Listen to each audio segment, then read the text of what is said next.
Shut up and sit down.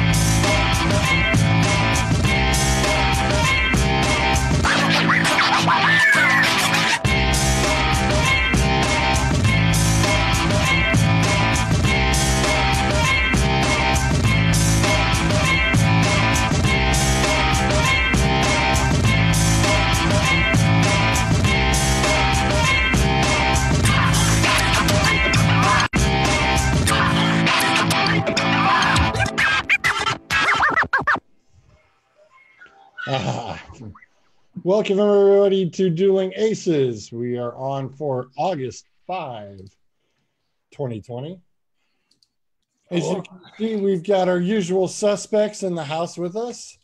Zolt, Shrods, Dougie, Akers. We're missing a few bodies, but we've got a couple of new friends that we're going to welcome in. Also tonight, here we got Big Dog and Sean, who are part of the Redline Radio family, upcoming with their fantasy football show on Sunday mornings at 7 a.m., if I got this right. Guys? Correct. Yeah. Holy Jesus. It was the best slot open. You said 7 a.m. just to make sure that's what you said? Yeah. 7 a.m. Okay. 7 to 9. So if we're dying for some hardcore information, we will be making... Last minute. We are up. Yeah. Getting the lineup set up for Sunday. Tune in. I mean, if you work on a normal day basis, you're up at work at 7 o'clock. Am I right, George? Right? Yep. Correct. You go to work, right? True. Absolutely. Getting ready for tailgating and whatnot. That's 7 o'clock in the It's morning. on. Go. 7 a.m. It's never too early. It's 5 o'clock True. somewhere. True. Well, I mean, I guess in your case, you're taking Bryce to some other sporting event that he signed up for, or whatever. Very true. Touche. Hey, at this point, it may be bowling for all I know. Point acres. Holy shit. I never thought I'd say that sentence. It may be bowling. Like I said, it's going to be interesting. Well, Betty was there at the meeting. Oh, okay. So What's they're up, going over their Mike? stuff. Mike Johnson, Colleen, how you guys doing? Thanks for joining us tonight. Welcome. Big Dog and Sean, why don't you guys go ahead and break down a little bit more of what you guys plan on doing on these early Sunday mornings with the fantasy show? Probably for the next 4 weeks, we're going to be going over more of player analysis and draft strategies. But then once the season kicks off, more start sit. Every week, we're going to have a little corner of the show that's going to break down more on the Browns and go a little bit over the Browns and the Browns fantasy every week too. So what are your thoughts on the Odell Beckham running his mouth already over the past couple days? We found out. What are your thoughts on that? go ahead, Dave. You had some today on the website. Yeah, it's just Odell's a diva. Divas don't shut up. They're always never happy, never totally satisfied. And it's just one of the things we have to live with. It's not going to change. And it's always going to be something new. Look at some of his antics over the years with the Giants, proposing to a net, just he's a diva. That's his, he's special, and that's just the way it is. So it's just par for the course to me. I mean, this is tame compared to some of his other antics in past history. So, let's just go out and play football, and hopefully he's got his head in the right place. It wasn't there last year, and I don't think he ever fully committed. I don't think, no matter what he says, he wasn't a fan of the trade. I don't know. He just never fully committed, and the whole team was a mess thanks to Freddie and the lack of discipline. So, like I said, I can't believe I have to agree with Stephen A. Smith on his comments about it this morning. And Stephen A. Smith flat out said, opt in or opt out. Don't sit there and play both sides of the fence. Make up your mind, make a damn decision, and quit being a little baby. And like I said, and he's right. Yeah. But divas don't do that. they don't. They're going to, play that game, unfortunately. So we'll see. Hopefully they're all fully committed. Hopefully he is. I think everyone else is. And Baker, I think, finally pulled his head out of his butt. And they've got all the talent in the world. There's no excuses this year. I've already said that numerous of times already. Yeah. If Cleveland does not do what they're supposed to do, if the video games can put up more wins than them, then there's something wrong. That's true. I mean, I've said it before, and I'm not a front runner. There are teams that I hate, like Boston and the Steelers, and there's teams that I like and stuff like that. It's just if they have good players, I respect the player. Tom Brady, top quarterback. Ben Roethlisberger, good quarterback. Le'Veon Bell, not a running back. I've always said that to people and stuff like that. And I joke around about being biased with the Steelers. I hate the Steelers. I hate people that are born in Cleveland and that are Steeler fans. And then I go, amen to that. Do you have family that are down in Pittsburgh? No. Well, then why are you a Steelers fan? I'm from Baltimore. I'm from Baltimore. Baltimore didn't have a football team.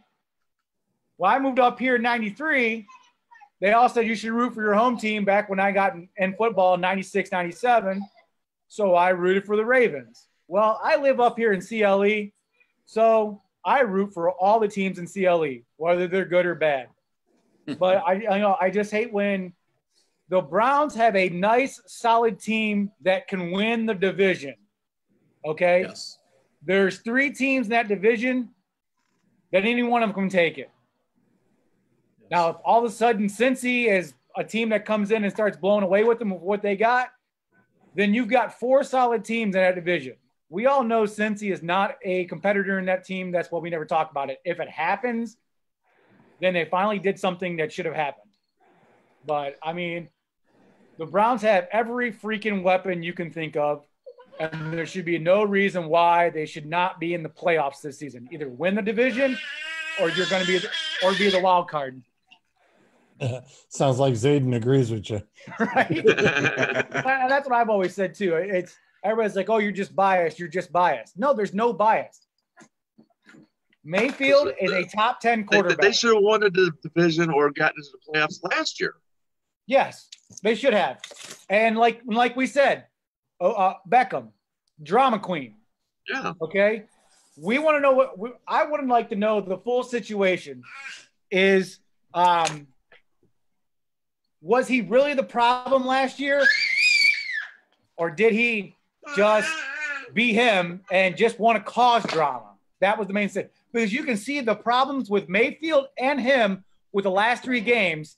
Every time Baker threw a pass to him in the end zone and he never caught it, Baker threw his hands up like, what is this? You can make one-handed grabs when your life's depending on it, but all of a sudden now our games are on the line and you can't catch nothing. What's going on here?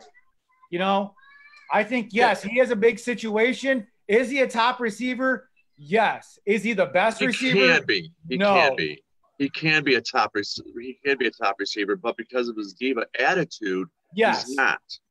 Right. And I agree with you. And that's what I'm saying. Like, if his ego is way out here, it needs to shrink in and get tunnel vision with the game.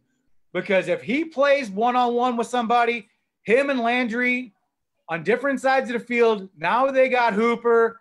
You cannot cover all 3 of these guys one-on-one. There's no way. Someone has to be open. Someone. Yeah. And if you got 3 threats on the field and you got Chubb and Hunt back there, you play the 2 slots, tight end, receiver. There's no guessing what you can do. Are they going to run it or are they going to pass it? You don't know because now you done screwed up the defense. Oh, you're going all out blitz? No problem. Bop, bop. Where are you going? It's just too many options. That could be a blessing and a curse, though. I mean, exactly. You talked about all those weapons. One of Odell's biggest problems in New York was he wasn't getting the ball enough. So, I mean, that's the problem, though. It's like they said about Landry. Are you okay with being the number 2 receiver? Well, I was already a backup to him. And any football game at any football team, the best player on the field is the number 2 receiver. Why? Because the number 1 receiver is being looked at and double teamed. And when he's double teamed, that means you have to be open. Let's go with Antonio Brown and Juju Smith. Best combination Ben Roethlisberger have, because if Antonio Brown is double teamed, that means Juju Smith is wide open. Bam. Juju Smith became the number 1 receiver, and it caused problems with Antonio Brown. Aaron chimes in and says Kitchens was the main problem. Yes, he was. Clint, I agree. He was. Clint says the sports writers and sports media hyped up the Browns last year, not the players themselves. And when everything went to shit, they imploded. That's very true. But still, when on paper, preseason. Hang on, Doug. On paper, if they literally have you winning the division by 2 to 3 games, and you can't even come up with more than 4, there's a big problem, a very big problem. Yeah, the problem was Freddie. No structure, no discipline. Baker wasn't taking it seriously. He wasn't working hard. I don't think any of them were really. And you had him and Odell kind of skipping through the season there. Really put the blame on Freddie. The question would have been is we gave someone an opportunity for the next 2 years to do something. The curiosity question, hold your mouth. The curiosity question is when he put his foot down on these players, what did Haslam do? You know, that'd be the main key factor. If Haslam didn't do anything to back up Freddie's, then right there we knew that Freddie had no power on the team. So then Freddie gave up. The last 2 games shows Freddie gave up on that team. But did he put his foot down? I never really read or heard. That's the thing, though. Yeah, with the first 2 never games, heard of anything at all where he did that. Go ahead, Dave. I don't personally believe Freddie was ready to be a head coach. I mean, I think he was put there because they could control him. Yeah. Plain and simple. I think he was put in a bad situation that he wasn't ready for. I mean, come on, what was he? Offensive coordinator for 4 or 5 games the year before, if that, and he should have never been put in that spot. So I don't. I've always said that if you're going to put somebody in a situation, you're rebuilding the team, you better put a DC there, because defensive coordinators can do one thing. They can at least control the defense and build the offense at the same time. I mean, look at John Gruden. Look what he did with Tampa. I mean, yes, there was some talent on that team already, and he put up – obviously, John Gruden's not going to put up with any of the drama. I mean, look what he did to Keyshawn. He put him in his place. I mean, he had Warwick Dunn, who was another kind of a head case a little bit, but still ended up winning the Super Bowl. And all these are pieces and parts of why the Browns were horrible last year, but it still goes to Kitchens because his offensive play calling last year was horrendous. We'd start off, run the ball in the first half, and then we would just abandon it in the second half. It's like, what happened? Why did we just stop running? Especially with an offensive line that was giving your quarterback about 2.5 seconds to throw the ball on a lot of plays. A lot. Mike Johnston brought up the excellent point, and I've been preaching it too, is that why they would have got rid of Greg Williams. That was exactly stupid. No, that baffled me when they did that. If you know him. Dude, hang on. Let me make my point. You can make your point. For the love of God. As I was saying, passionate. He totally had the number 1 defense set up, and all you had to do was let Freddie just sit and have to worry about just becoming an offensive coordinator as a primary position, not giving him the full keys to the castle, which you knew he wasn't going to be able to handle because he hadn't had that much responsibility for. You can't just sit there and decide, okay, I'm a quarterback's coach one day, and then all of a sudden you're the head coach the next day. It just doesn't work that way. There are progression steps. Greg Williams has been in that position before. There was absolutely no reason why you could not have retained Greg Williams, let him be the defensive coordinator and head coach, let him run the show, see what he can do for 2 years for you, and then continue from there. Well, Sean, I think Baker loved Freddie, and that had some sway with Dorsey, and it was just all part of it. Once again, the Browns making poor decisions based on not on football logic or what they should do, and that's been biting us in the butt since '99. I agree with George, though. I think we should have kept Williams, maybe left him at offensive coordinator. But and I think that's partially why Dorsey lost his job, because Dorsey made all those calls, and Dorsey knew he could control him and not Williams, because Williams was a disciplinary. I mean, he controlled that team. Mm-hmm. So, and well, Baker Mayfield was too busy with commercials, so he didn't like that discipline. He wanted someone that was going to let him do what he wanted to do and make the calls he wanted to call. So hopefully, I mean, I honestly believe this is the year that Baker has to perform. This is the year that Odell can't blame it on injuries or, and that they got to perform. I think they will. I really do. They have to. Right, there was a mini show happening. Yep, they're Okay. priceless right there. It's like, yeah, there's Mike's replacement. No problem. Zayden can fill in anytime. Anytime. No problem there. Clint chimes back in. He said, Freddie was the key problem. Baker believed in his hype and got humbled. He needed that. Baker, I believe, tried to force the ball to Odell to keep him happy, which, yeah, we knew. The team definitely played harder for Greg. Aaron says the problem they had a game plan all week, and then the offensive coordinator, then by Saturday, Kitchens would totally change the game plan. Mike Johnson said they had to, Clint. I sat through a seminar with Greg Williams hosting. He said that he doesn't care. He doesn't care if you are a first round pick. You go half-assed or don't want to do what you're supposed to, you'll be on the sidelines with him. He said, I watched film with him at this seminar, and he said he wanted 11 hats on the ball before the film cut onto the next play. Mike Johnston played high school ball over at Brookside and then college for Muskegum. So as a defensive linebacker, he is definitely all about defense and defensive coaches. So that's that is excellent story, Mike. That's really cool. Really cool.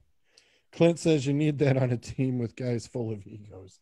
Yeah, and Greg Williams would have been the perfect person for that. 100%. I mean, that's a no-nonsense guy. It's almost like Belichick. I'm not going to take any crap, and, let's move on. Exactly. And F you, Akers. He's not there. He's not there. Wait a minute, He's there. Oh, he's there. He is. Oh, he's totally I'm in a there. different location again. But I mean, to be fair, though, I was thinking to myself, I haven't heard it 2 weeks now. Now the show's officially started. Is there an NFL team that isn't filled with egos? Buffalo. Jacksonville. New England. Wait, Miami? Not anymore. In last place. I'm just saying. I'm just saying, to get to that level, you have an ego. What's that team up north again? That's To some degree. Yeah. Some more than others. I mean, there's no doubt. I'm just saying. Yeah, it just always seems like Cleveland managed the top half of them. We have late for a long time. Time to change this. We'll see. Aaron says, damn, where is Suckett Suds at? Suckett Suds is just radioed in. He'll be in 15. So apparently he is running a little behind on the football practice tonight. So Mike Johnson says the Chiefs don't have any egos. Give it another year or two. Mike, give it another year or two, okay? And then let's see. Let's see. Yeah, I think Travis Kelce's got a pretty good ego. Yeah. Clint says the He's full of Patriots. himself. Wait a minute. Clint, they just got Cam Newton. You want to talk about the biggest diva in the NFL? Holy. Yeah. Nope. They got their hands full with him. I think that's going to be one of the biggest stories this year is how does Belichick manage Newton? Yeah. Like that's just going to be extremely, I think, interesting, especially, I mean, they still haven't named their starter. So, I mean, what is Newton going to do if he doesn't get the starting position? That'll be an absolute shit show. Well, Yeah, I think that's going to get ugly. Bill wrangled in Randy Moss extremely well, and he taught. But look who his quarterback was. Well, though. those Yeah, 22 but touchdowns he caught that but year still. didn't hurt. No, but I'm saying still, before he even got into training camp, Bill sat down and had a meeting with him. Oh, well, exactly. Yep. Randy went over this story. That is the Patriots Bill way. Yeah. sat down and So said, George, are you telling me that Belichick and him are going to sit down in hoodies and "Oh, at a press conference? hilarious. That's going to put the hat out. we need to say. do a graphic of that. That would Belichick be- might have that hat. So one of the Cam's things, gonna have the fedora. And yeah, one of the things the Patriots are notorious for is Belichick doesn't even have to do those things. Like a lot of times, it's the players that actually do it. I mean, there's tons of stories of whether it's Brady, Edelman, back in the day, Wes Welker, like the leaders, the captains of the team. They're the guys that are sitting down with the head cases and having those conversations and basically saying, if you want to come play with us and win championships, here's the way it's done. If not, we don't care if all pro, doesn't matter. You'll be sitting on the bench or you'll be gone. So who's that guy now to do that? Brady's gone. Gronk's gone. So Pretty I would much say Edelman. Edelman is I don't think so. yeah, and to be honest, like the media here, it's kind of a love-hate relationship with Steedham. He's trying to kind of take that mantle. I mean, obviously he hasn't played really anything of note at this point. But I mean, he even in the preseason, or in the off season, he was the one that was making the call. Some people say it might have been Hoyer that was doing it, but setting up, passing seminars and things like that with the wide receivers. So, I mean, there's always a guy that'll step up. The big thing, I mean, they have so many, Hall of Famers on the defense still. Problem this year is going to be all the guys that keep opting out. I mean, Yeah. I'll be surprised if they even have a damn team in another few weeks. That's gonna hurt him. Oh, Well, for sure. Oh yeah. Yeah, and that's, I mean, I've gone a little bit through the opt-out list as, you get one player here or there. But, I mean, for the guys who are opting out at the moment, there are some legitimate reasons on, their situations for that. And I respect that 100%. So, because of whether it be with, children on the way or newbies in, they're going to have to make those decisions with that situation. Zolt and I talked a little bit earlier because as I was going through. Unless your name is Cespedes and you just walk away and then say opt out. Well, That was something. yeah. But Zolt and I were talking a little bit earlier because I was going through fantasy football stuff and noticing that on NFL.com, they've given us spots for reserves for COVID players. So, or those that would, if in case they happen to test positive, a false positive, whatever the case may be, and if the player cannot play for that game, where they're going to get slotted for that. So NFL.com actually broke it down and gave us up to 10 slots. 10 players could turn around and hit that list. So that we think we're in a weird predicament right now with that. And I think that it's going to happen. Yeah. There's just no doubt about it. I mean, whether Somebody's going to get it. comes up with the baseball situation right now on how it's being policed, but the football, it looks like they're a little bit better organized at the moment with protocols. We'll have to wait and see.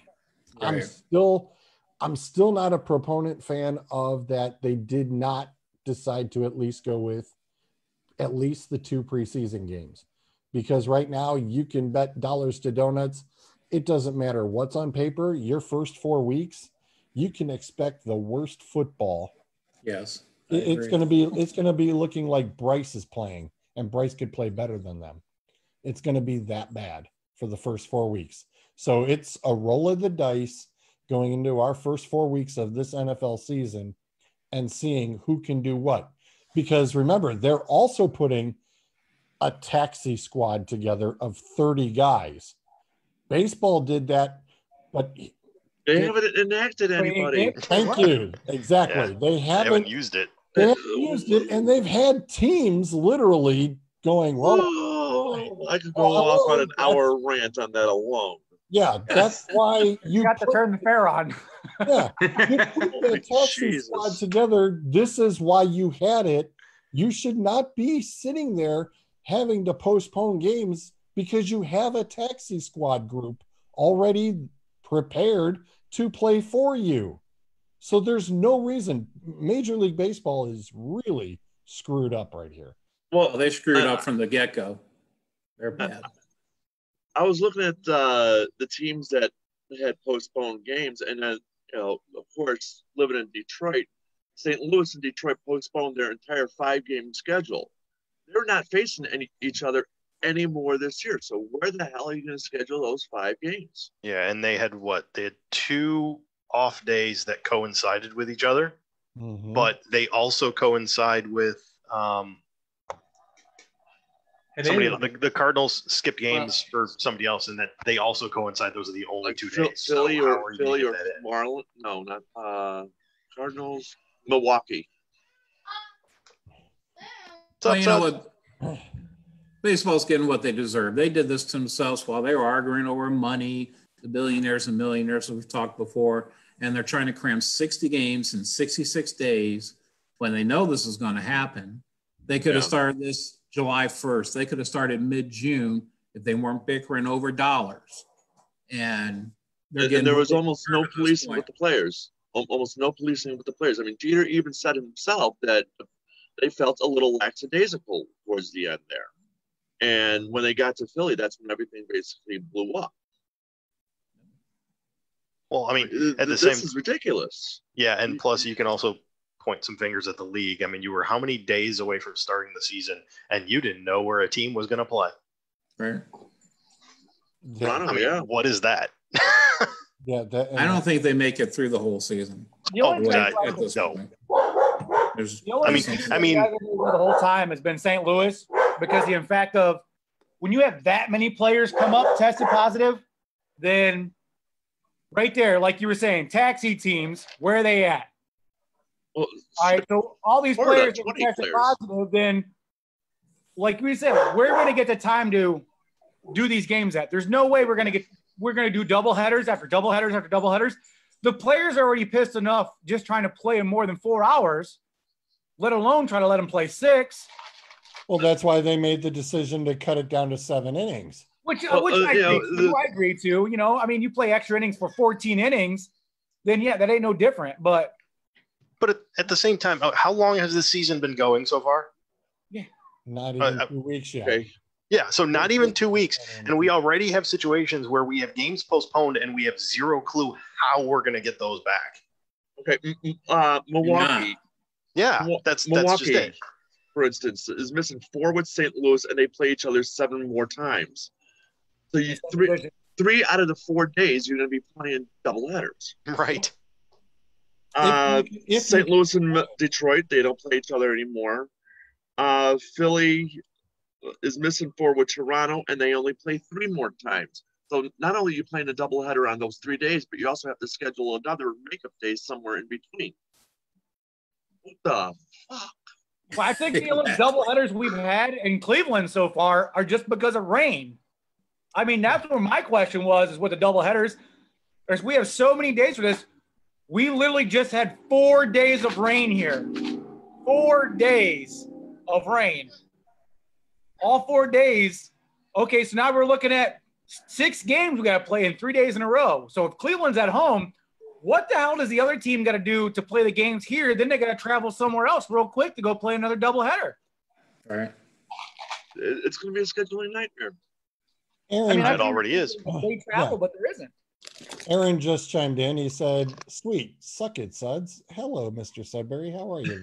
Oh, freaking time you got here. How you doing? I'm dandy, like a fine candy Christmas. Listen to all the bitching already. Motherfuckers just I'll piss off with the Big Ten. That's a different topic. Don't worry, we're gonna get to them. I know. I said we got them. Don't you worry, we'll get to them. Hey, Doug and Dave, the one thing you guys don't have to worry about is the Tigers won't need to make the game up. I mean, in another 2 weeks, they'll already be out of the playoff picture anyway, so the games won't matter. This is very true. Very, very true. Can we just face it? I say I think I said this in group chat the other day. If you have more than 10 players on a team and you cannot continue to play, that's a loss on the team. Count it as a loss and find those fucking players and let's move on. Let's start policing. Then maybe they'll start learning. Exactly. Yep. We discussed that on Socks and Sneakers this past Saturday. It should be a cut and dry thing. You screw up like the Marlins, okay, you're done. So you have a nice team. It's 10 losses, boom, and find You every got to one of move those around, guys.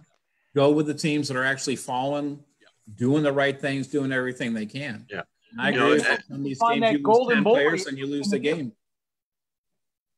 Can I ask a question? Shoot. No. What are the ratings for games? Anybody know? The The ratings. Oh, the TV ratings? Yes. The only thing that this whole conversation is mute. If they're making money, they don't give a shit. If their ratings are high, then they don't care. The point of this is not who's going to win the World Series. It's are we making money? Yeah. And if they're making money, bringing in ad revenue. if it don't make dollars, it don't make sense. So if they're making money, this is perfectly fine. If they're not making money, that's the problem. That's my opinion. I'm gonna stick to it. I'm looking. Because anything over 12% is a win. I think baseball will probably take 10 at this point. I don't know. I like the stat that came up on the radio the other day. I thought Doug thought that was kind of funny too. Seattle made the cutout. Seattle put the guy in the outfield who caught the Cubs ball. Yeah, that was awesome. That's the greatest thing on the planet. that was next level trolling. Yeah. What I need to have happen now is Oscar the Grouch sitting in the stands at the Houston games. They should have put it along the third base line. Yes, absolutely. Yeah. The guy on the radio said it was in the outfield. That's all. I was trying to look it up. I was trying to find it, and I couldn't find it. My personal opinion, it should have been sitting right behind the batter's umpire and batter's box. That way, every time you walked up, every player would see that guy sitting there. That's trolling at the finest. Yep. I applaud that. And use the picture of him trying to catch the ball.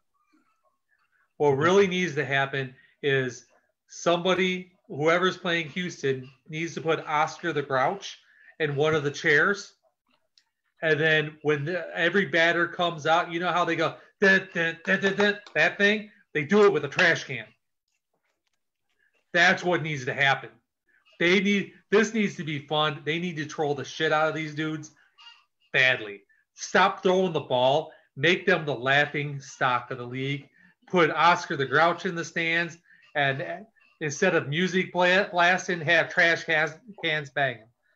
They deserve it. That's what needs to happen. But I'm an asshole, so we knew that's that. what I would do. So instead of Oscar in the can, we should put Kelly. So to answer your question Joe about Kelly. the ratings, Yes. it looks like the first week was ridiculously good. ESPN's opening night game set a record for the most watched game of all time for an opening night. And then they had a late night game, San Francisco versus the Dodgers, which set another record.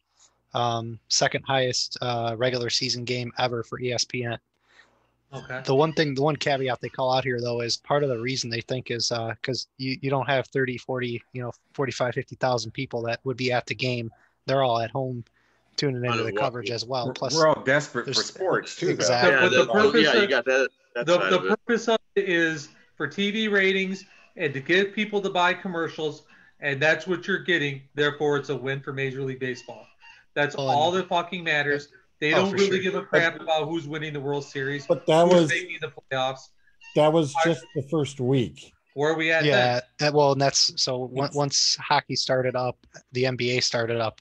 The ratings have started to tank. Well, what are they? It's 1.15 for baseball. It is 2.1 for basketball and 1.7 for hockey. Yeah, hockey's not in last. No, they're outpacing. Oh, it's not. Holy shit! That was what I was going to get to too. That's me watching. You got a lot of people in Canada. plus me. Well, I think a lot of people are frustrated with baseball just in general, with the whole issue that went on all summer, basically between the owners and the players. And I think another reason too. I mean, hockey and basketball are in like the playoffs basically at this point. Sure. Yeah, you have a short season. This is still like regular season for baseball. Exactly. They're not gonna care. This is almost playoff time. We got less than a week and a half before the NBA goes into playoffs. These games are important. Baseball games are not important. Even if you go ahead and give them their 10 losses, the Marlins, that's what, a fucking 60 games. That's not going to affect it as much. If they suck, it doesn't really matter anyways. Well, the other thing is we discussed it already, was that we knew baseball was going to take the biggest hit because they had to turn around. Their regular season is being played while hockey and basketball are in their playoffs. Then when baseball needs to go into their playoffs, what's going to happen?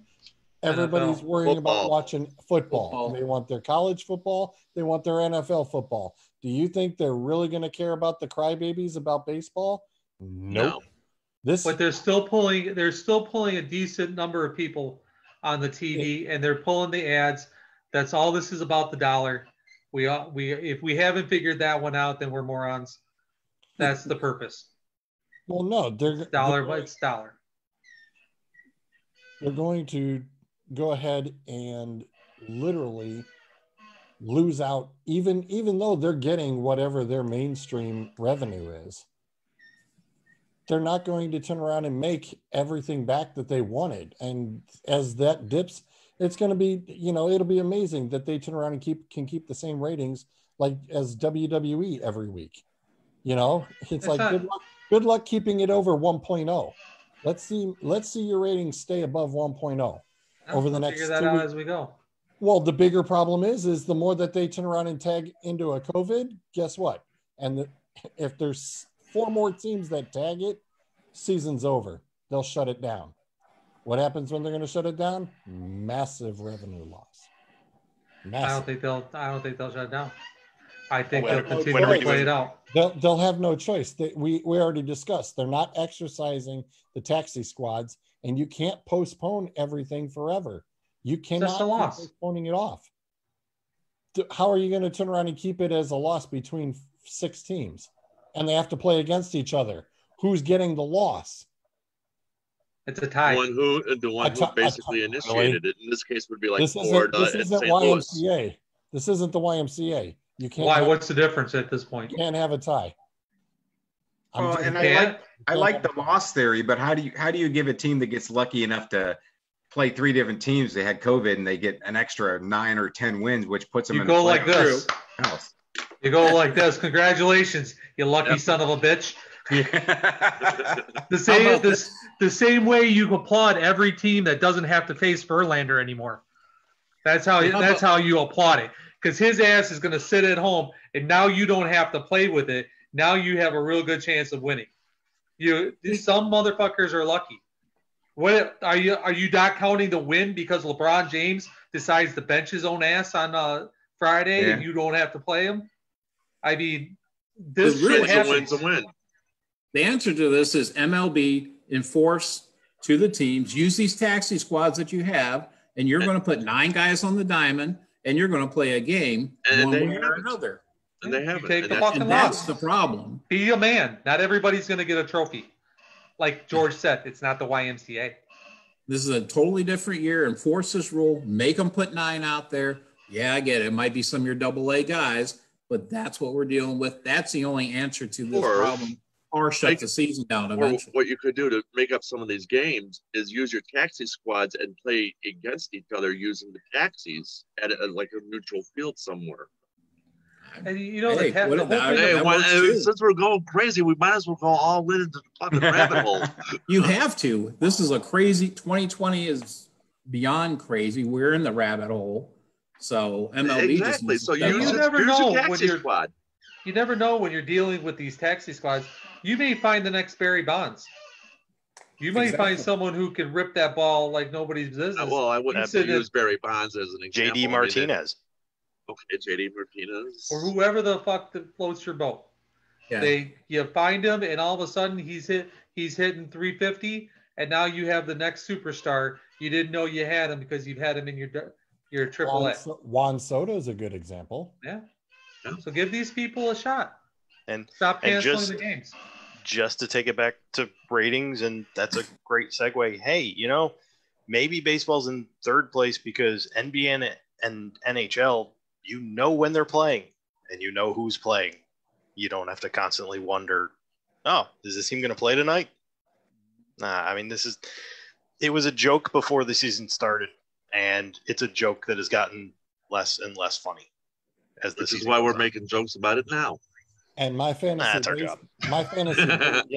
my fantasy baseball team, it is just brutal because I happen to have some St. Louis people on my squad. Oh, Jesus. And it's what am I supposed to do? Yeah, I got some Philly guys too. I'm sitting here, it's like, oh, it's postponed. And then now all of a sudden, well, you got 3 games or 2 games for the next 3 days. It's like, okay, that's fine. I'll leave them in there for all the doubleheader points. But it's like, I could have had some points last week. I lost by 1 point last week. It's like, well, that could have made her. I could have won my week last week by 2 or 3 points. I mean, so my overall total points is screwed.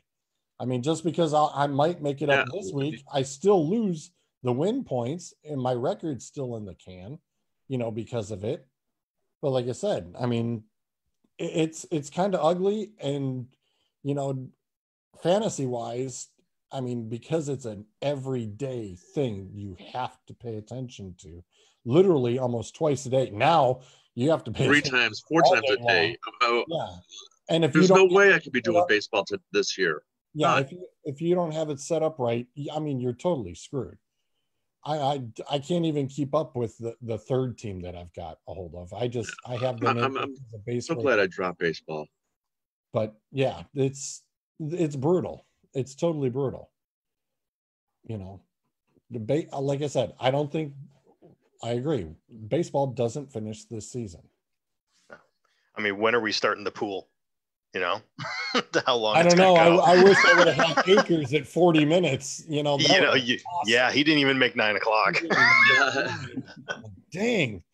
All right. I saw he was frozen there for a bit, and I'm like, oh no. Yeah, I was wondering too. I swear to God, either his wife. Yeah, I'm not joking. I think his wife pulls the plug. I think she really does. He's got the worst internet service on the damn planet. Okay, I'll set a game. 35 games season will be. Over, under, 35. Over. I think under. We're at what? They're not getting a good handle on this at this point. How many games we at now? 10, 11? We're at about 11 right now. Yeah, on average it's about 11. So, I'll take over. Over? I think over just because they're that damn stubborn. And that might be the only thing gets them there. I agree with you. They've come this far. They've come this far to give up now. We call them a laughing stock now. I mean, holy shit. That was like we said, it's money driven. So they'll be stubborn and try to hold on. But Jeff DeSantis says the Marlins have won 2 in a row with 17 on the COVID DL. He said, take the Indians under every night. Yeah, no kidding. Attaboy, JD. No kidding. And the sad part is Verlander's not playing, and Indians usually do good against his butt. So yeah, that hurts us more. Yeah, but anyway, you just have to look at full season. You just have to look at how many games are being played on TV, and is there enough teams to play in those games? That's all that matters.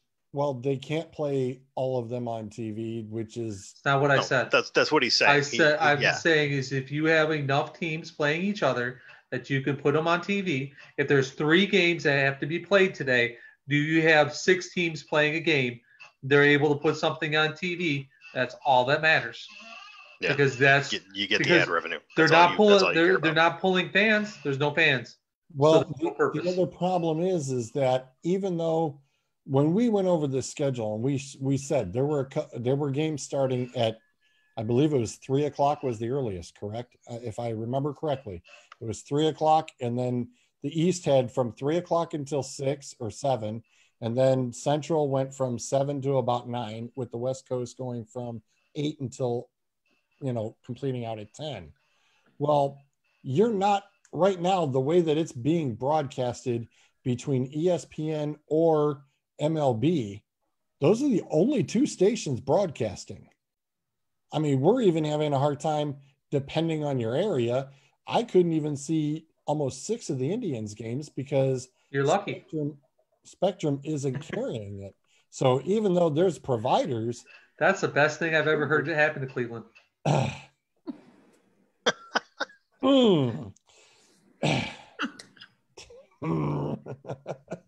Eat it, suck it, sons. His wife needs to pull his cord. Yeah, I got some backup. I don't care. You walked right into that. That was so easy. Jesus, who are you talking to? Oh, touche. So now it's just us. Again, I got the same size as Barry Bonds' head, so therefore. Yeah. But like I was saying, not everybody is seeing all these games, and that's a problem. No, I'll leave it alone. Never mind. No, but I'm just saying, between ESPN or MLB, not everybody is getting to see every game. And it's literally just based off of who ESPN decides or who MLB decides. Mm-hmm. It's literally, I mean, because Cleveland, we have the STO who would be carrying the games. But outside of that, the major market broadcastings, they're deciding on who they want to turn around and have. Actually, that's why they're not going to cut it. That's why they're going to finish out the season. Because as long as they can put those people on TV, they're going to get paid. But they can't put everybody. But that's what I'm saying. They're not getting everybody on. Right. They don't have to. They just need – how many games are getting played on ESPN? 3? 4? That's 8 teams. One. They only have to do one? So they only have to find 2 teams? They're only playing one. So that means only 2 teams. So that means the other out of 1, 2, 3, 4, 5, 6, 7, 8, 9 games, out of 9 games, that means 16 teams are not being broadcasted on TV. Yeah, that's perfect. Because then he's just showing highlights of the other one. That's why they're going to stay on the air. They're not going to – the season's going to continue because they're able to put people on the air. They're going to make their money. But they're not getting everybody. They don't have to. But the other thing is ESPN is also doing the hockey games as well. That's where they're getting their money back. And that's the other swing. So they're rotating it. Like I said, baseball's not getting everything. No, they just need enough to get the revenue in. They got a contract. They're fulfilling it. They're not getting enough of it though. That's why if they get any more teams handcuffed under COVID, they're done. They're never making their money back. No. They know this. It's just a matter of recouping what they can. And I 100% understand what Sud's saying. Is like, yeah, you just keep putting those guys on TV because you need to bring in whatever revenue you possibly can. You know, they got to pay. They got money coming in. That's all they want. If you think these actual owners are in it for the World Series, oh yeah, they're not. They're in it for the money. I'm trying to figure out what Michael's doing. Sorry, the Ace Ventura's distracting me. What are you doing, dude? It's my newest toy. Is it? Well, it's a Funko. It's a Funko. Oh, okay. And you have to do this on the air now. I do everything on the air. Oh boy! Instead of buying that, can you get a new server? No, because Ted Turner done sold everything that was actually worth anything. Okay. Huh? Crickets. I hear crickets. Don't worry. I got nothing. Yeah, I got nothing. I totally got nothing. Ted Turner used to own the internet, the cable internet, Spectrum. What was it? TNT, Comcast, all that. You mean Time Warner? Time Warner, yes. at Spectrum. Yeah, Hey, well, Spectrum now. That's why I didn't. Well, go down in Best Buy and talk to whoever's The working people at there. Best Buy don't even know what they're doing. Clearly, you didn't when you bought the server. No, his router, you mean? Your router, whatever. I was going to say router, Suds, router. Router, server, router, whatever the fuck it had, however you getting your internet sucks. As you guys can tell, he is our lack of technologically inclined. Yeah, but my router works. When I was actually, here's the funny thing about this. When I lived 2 miles west of my house, well, not really 2 miles, 2 blocks, literally 2 blocks over, I had up. Bye. And there. Bye. Oh. Go ahead, make your point It's like for on me. cue Go ahead. now. better internet service because it was on an optical connection, which means it comes through on a server, more megabytes. Well, when we moved over to this bigger house, we don't really have that over here yet. They haven't put that over here yet. You're talking about fiber optic cable lines. Yes. Yeah, those are ridiculously fast. But not you're exactly right. Wait, literally, no joke. I could walk over to the house and come back where I used to live. And I'm like, so then why don't you run a new line all the way over here? Oh, we haven't reached that point yet. You're 2 fucking blocks away. The problem is like the cable companies, not to get off track, sorry, George, but the cable companies, they can't decide whether they want to invest in 5G or whether they want to invest in fiber optics. And they literally can't make up their minds. And it's all of them. It's Verizon, it's like your major ones, Sprint, like all those companies, Comcast, Cox, they all basically work together to create a monopoly, and they can't figure out whether they want to run 5G or fiber optic cable for like the future of. By the time they figure out which G they want, it's already done bumped up to the next one. Hey, Andrew, speaking of making up your minds, can you make a decision between having a beard and shaving? Let's not do the in-between. He's trying to regrow. For the ladies. Where we're at, we're regrowing. It's for the ladies, Suds. I got a lot of negative feedback when I shaved it, so I'm growing it back. Yeah, once they could see your face. We're in between. We're in between right now. It's been 90 degrees here for the last like freaking 2 weeks, and so that's one of the reasons why I chopped it off in the first place. And don't worry, you got about 70 coming your way for the next several days. You get a reprieve. Yeah. The problem is we got the. I'm drinking coffee today. I mean, we're like 68, 70. I'm hoping our biggest problem though is the tropical storm came through last night, and the humidity is just absolutely god awful here. I think there at one point, like the East Coast, there was like over 3 million people out of power at the same time. So it was. We got lucky. It was actually further west than where I'm at, but it was pretty nasty. The winds here. I mean, there was some 80 to 100-foot trees that just got snapped in half. I mean, I've only been out here for about 5 or 6 years, but it's probably one of the craziest storms I've ever seen. Wow. I was going to say, because didn't you guys also have the hurricane just a couple of years ago? Because I mean, we in Ohio here, we even had the effects of the hurricane actually swirl over in the winter. I mean, the hitting the break wall, big time. And we even said, wow, that was kind of crazy. So I could just imagine what you guys had to go through a couple of years. Yeah, the really bad one actually hit like a month before I moved here. And when I came out, it was still like you could literally still see like the flooding, like where all the areas got flooded and like trees all over the place. It was a month later, it was still pretty bad. So I guess I got fortunate. But yeah, this storm, the one that came through yesterday, this further south, like New Jersey, New York, I know got hit much worse, but it was still pretty bad here. I'm looking forward to it too. I'll keep an eye out for the cold temperatures though. If it gets nice and cold, Suds, I'll grow it back quicker just for you. Yeah, when 9/11 after 9/11 hit, my work decided that we had to have all these masks in case that and testing and all this, and they told us we had to shave.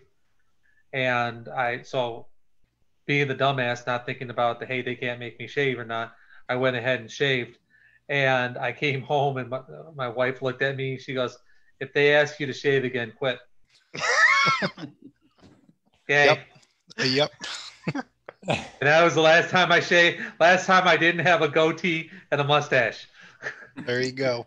That or you're going to be divorced? Yep, I'm out. And she said, yeah, just quit. Don't ever do it again. I don't care what the fuck they say. Don't ever do that again.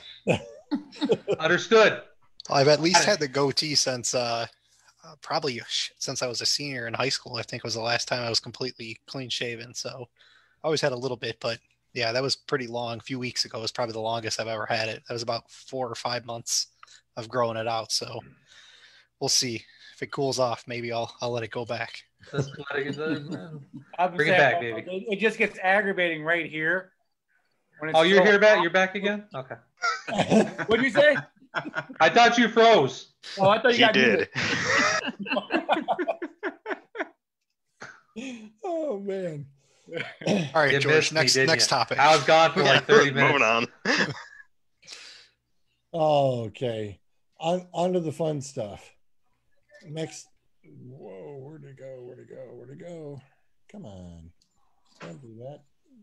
Get out of my way. Give me it. Thank you. I gotta try it again. Wonder why it keeps doing that. What are we about to talk about? Maybe we can help you. Big Ten schedule. The Big Ten schedule. Yeah, not happy with it. No, not one bit. No. Why? Because they Starter started the last week. Up north is supposed to be the last week. I don't know what they were thinking or what purpose this is serving. Were there 16 teams, 16 weeks? When was the last time Michigan didn't play Ohio State, the last regular season game of the year? I have no I don't know, idea. but that sounds like a Google Forever. Google search. 99? I'll tell you what though, Dave, look at that schedule, and the second half of Ohio State's schedule is rough. It is. We go from Michigan State to Michigan to Minnesota to Penn State to Iowa. Yeah, you start off with the warm-ups of Illinois and Rutgers, Purdue, Indiana. That's high school right there. You know, and then we get into the meat of Nebraska, but then you get Michigan State, the school up north, the Terrapins, Penn State, Iowa is our last game. Does Ohio State ever have to play Wisconsin? I feel like they literally never play them during the regular season. Yes, they did. It is kind of weird though that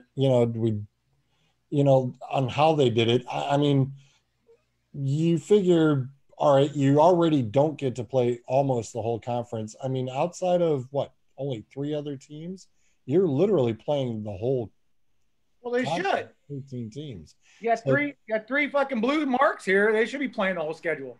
Well, you get two are assigned per team in case of a COVID situation. COVID, yeah. So that's why they've got it set up this way. Okay, and that's smart. That's smart, and it is, because if you have a situation, we're keeping our fingers crossed and everybody's knocking on wood someplace that they don't have to use it. I mean, we were already talking. I was talking with another gentleman earlier. Right now, the state of Ohio is in flux on their current high school play situation with football and basketball upcoming. They one day they say no, 24 hours later they're saying yes. Nobody knows what to do yet on that aspect. So for the Big Ten to turn around and make a decision, at least a decision's been made, a schedule's been given out, it looks like it's going to go forward.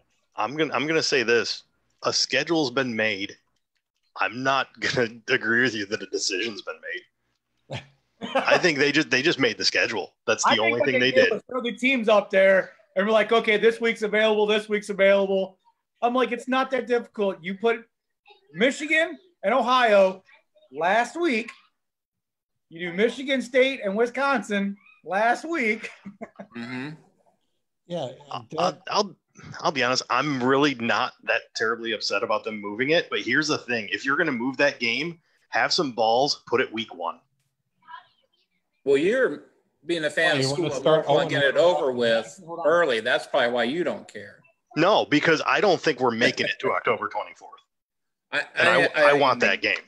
I don't even know if they'll start the season. I don't think they will. I think that the smaller conferences and maybe like the MAC and some of them may end up canceling, but the bigger ones, I think it comes down to money, just like baseball.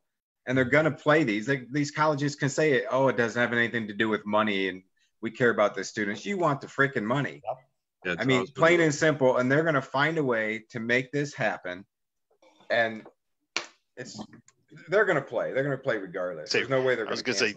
Rutgers be damned, because didn't anybody notice though that if something happened, something went bad, that they left an opening where they could actually play them again? Yeah. Look, they could turn around and play they could turn around and, so let's say it happened, the COVID hits, they have to postpone the Ohio State Michigan game. Well, you have an opening, guess where? Basically at the end of the season. Correct. The last game before the end of the season, you could put them in there. I think the purpose of having them towards the middle is so if something goes down, that game still can be played. If you do have it at the end, there's no wiggle room. You're screwed. Well, you've got the 1 week behind that. I know what you're saying, but you still, if you had put it where the Iowa game is and just kept tradition, in the end, it's not a big deal. We'll go play football, but you're breaking tradition, and you still had a week to play with after that before the Big Ten championship game. Well, but they've already said that if they need to, they can move the Big Ten championship game back another week or two, depending for the games. They're basically putting all kinds of adjustability into the schedule, which is push it back if they have to get these games in. Yeah, and I think that's why you stick Ohio State, Michigan more towards the middle of the season to give yourself wiggle room versus at the end where you lose a lot of wiggle room. You can they're given a chance to do adjustments. Let's say no COVID happens. Michigan actually has a chance to get back in the top 4 again. Bite your tongue. I don't know about that. But what's this going to do with all these bowl games? You know, those bowl games aren't happening. How are they going to do the college football championship? National championship. They base that so much on schedule. Our conference is weaker than most. So how's that all going to work? College football doesn't have one governing body. They don't have a Roger Goodell. They don't play that until the end of December or right around the first of the year before they start the bowl game. So, but still, they're going to this schedule has you finishing up at Thanksgiving. You got 5 weeks. It's an odd year. Don't matter what sport it is. You're going to have to play with the schedule and go. I mean, you're not going to find a perfect schedule and stick to it. No, I'm just saying how they base that final rankings thing. I'd love to know how they're going to approach that this year. They can't do it the same way. Everything's going to be based on their own conference and not the out of conference schedules, which factor in everything. And Michigan State looks to have kind of a weak schedule.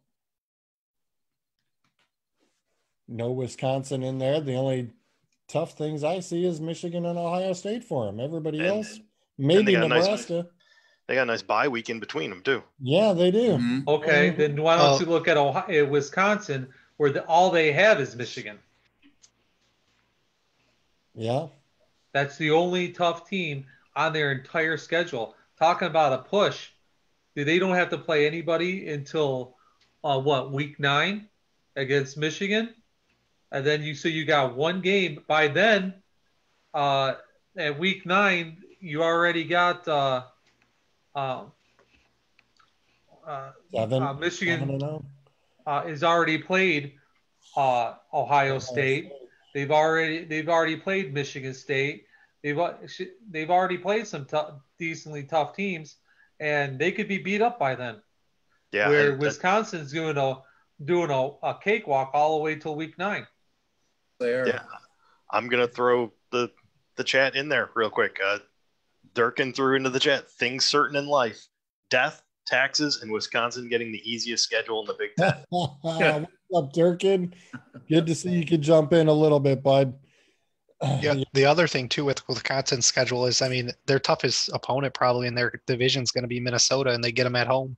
And I mean, it depends on how they're rowing the boat there, but I mean, if they get them at home, they get them earlier in the year, and then I mean, Michigan is an away game, but to your point, by that point, I mean, Michigan could be burned out. I mean, they've already played pretty much all the tough games on their schedule. And it's literally the week after Michigan plays Ohio State.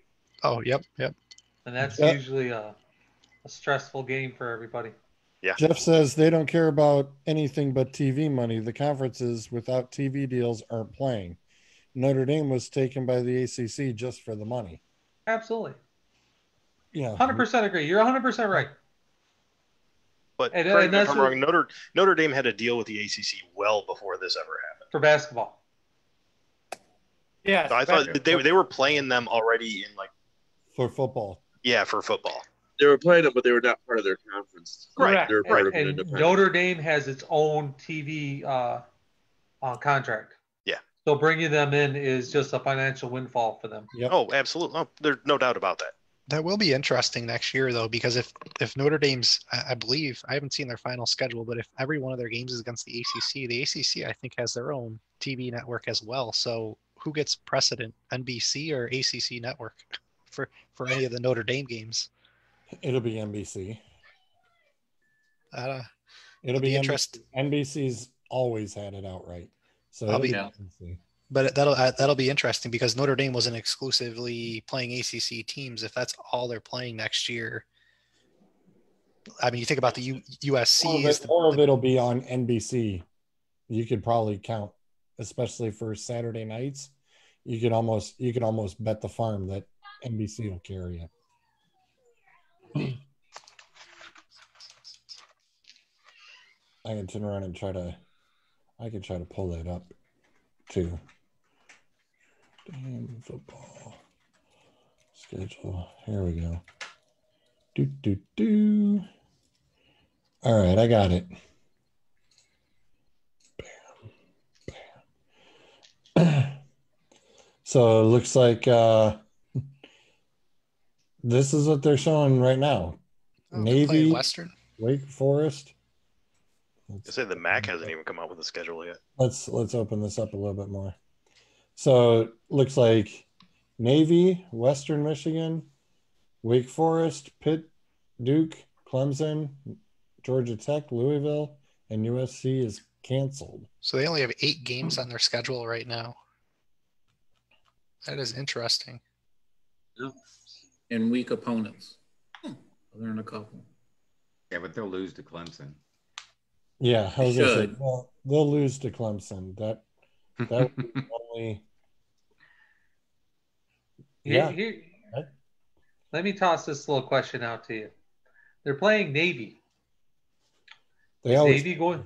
I understand that, but not in the COVID era. It's national security. These are military personnel. Whether or not this game is going to be played should be interesting. I mean, they're Navy personnel. We're talking national security. You could end up endangering the military by having a game like this. That's a stupid thing, but it's possible. But guess what? COVID's hit many military bases. So Navy and Air Force both have full schedules this year for college football too. I mean, I don't disagree with you, Suds. That I do find that interesting, though. That I mean, Navy and Air Force play on October 3rd. But these guys, excuse me, I can talk. The difference is they're at the academies. They're not out in active duty yet. They don't go out into active duty until after they've graduated. Which for some of those, it's like being at college. They're not going anywhere. They're not on active duty. Fair enough. Being dispatched. I mean, if you really want to go by their strength of schedule, like we're saying, isn't really all there. Western Michigan isn't all there. Duke, best team on their schedule. I mean, are we saying Clemson's their best team on the schedule? Are we saying Notre Dame has an easy schedule? Clemson is the best team on their schedule. I was going to say Clemson and Louisville are probably the 2 strongest teams right now. I don't know how. Like, I got to see Notre Dame potentially trying to get another 2 or 3 games on that schedule. Well, they would have to. They got to get at least 12. Is it 12, right? It's either. That's what a regular schedule is. Yeah. Right. The regular schedule is, well, based on and they're in the ACC, weeks, but it's the 10 to 12 games. So that means they still got the Florida State and NC State, they could play. Who? Notre Dame. I mean, you might as well throw the Tar Heels on there too if you're going to go for the strength of schedule. You already got Duke on there. Might as well knock the Tar Heels out too. I mean, why aren't you in the basement, anyways? Why are you upstairs again? I had to get on because I was coming from somewhere else and I sat in there now. Oh, okay. Hoping to get a better though, signal. like, Notre Dame typically, I mean, they'll have games against like Miami, Florida State. I saw the USC one got canceled. Typically, one or two Big Ten teams, which those games are completely out this year. So that'll definitely be an interesting, whatever their final schedule turns out to be. USC's in the Big Ten or ACC? No, they're not. That's what I'm saying. Like normally, Notre Dame every year typically plays USC. They'll play Miami. They'll play like Purdue. I think is usually on their schedule. Historically, either Michigan or Michigan State as well. Yeah. So I was going to say usually it'd be Michigan or Michigan State too.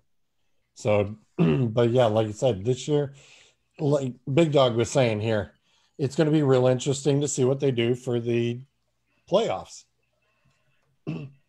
I mean, it could end up with something similar to like how, you know, when they had to cut off Bryce's bowling groupings, they just said, okay, for how you finish with your division, and that's your champions, and then that's it.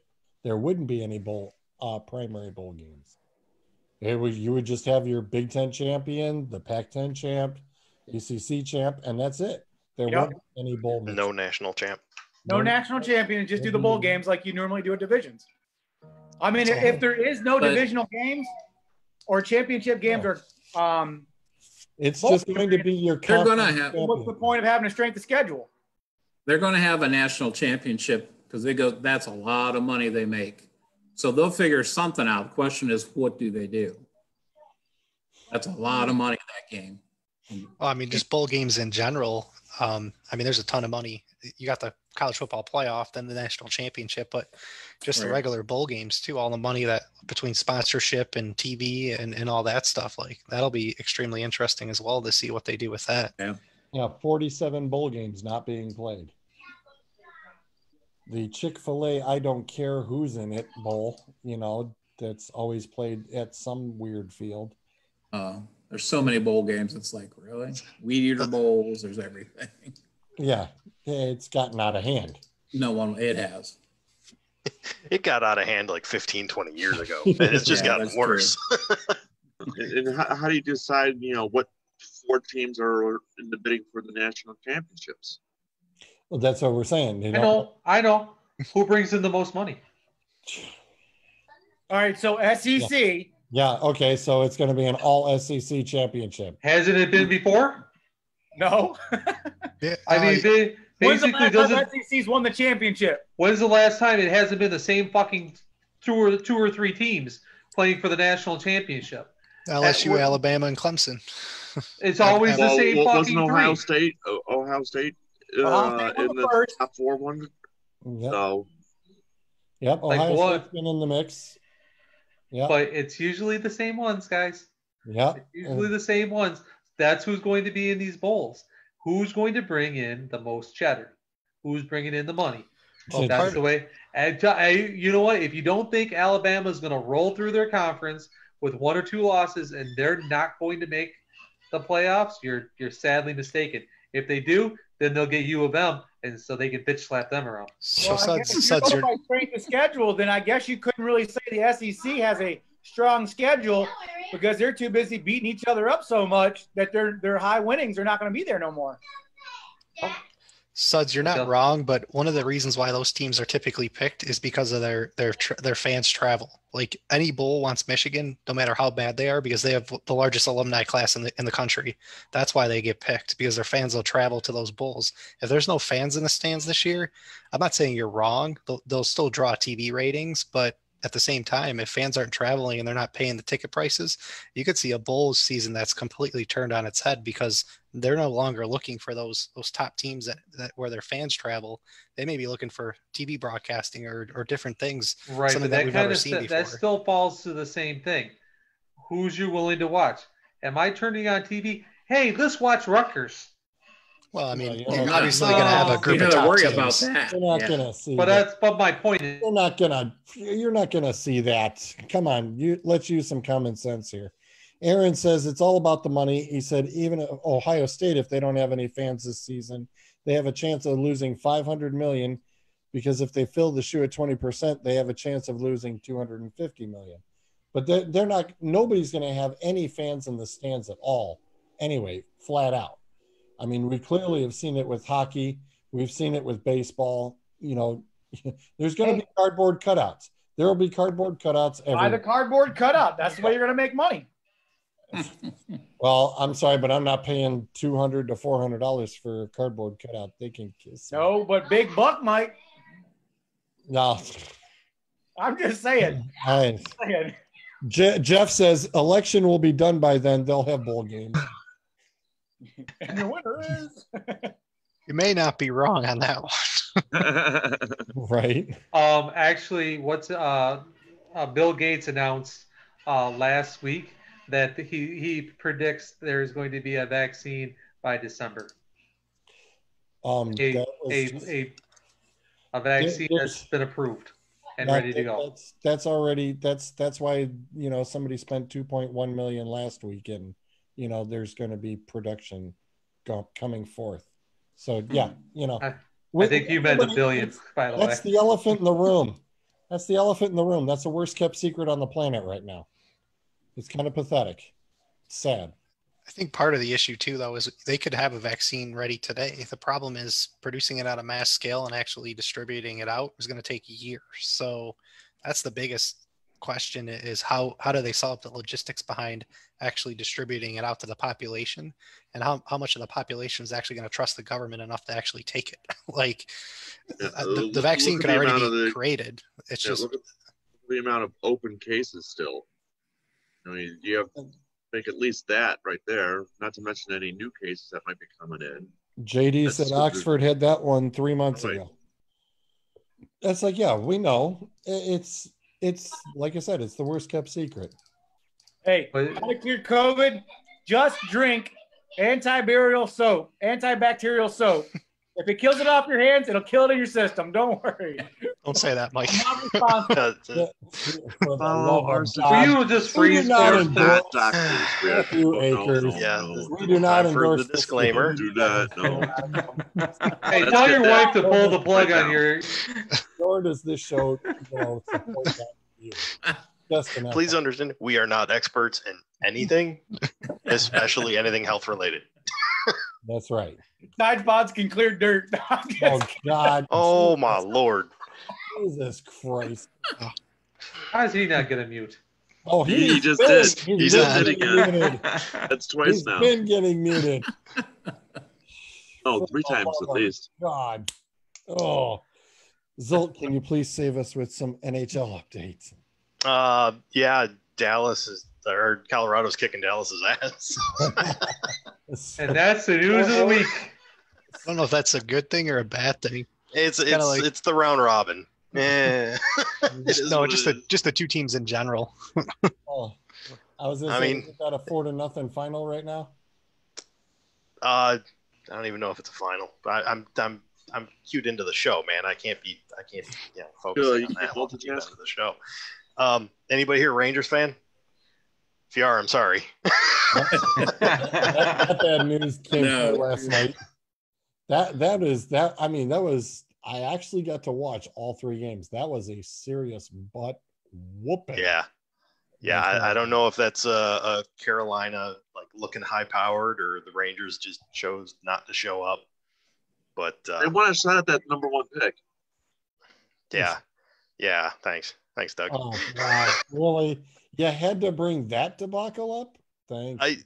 I swear this is probably the only time in my life that I'm looking at a hockey matchup and I'm like, I'm kind of hoping Pittsburgh wins. Because I'm just sitting here going, if Pittsburgh loses their qualifying round, you know what's happening in that supplemental. Mm-hmm. You know what's happening.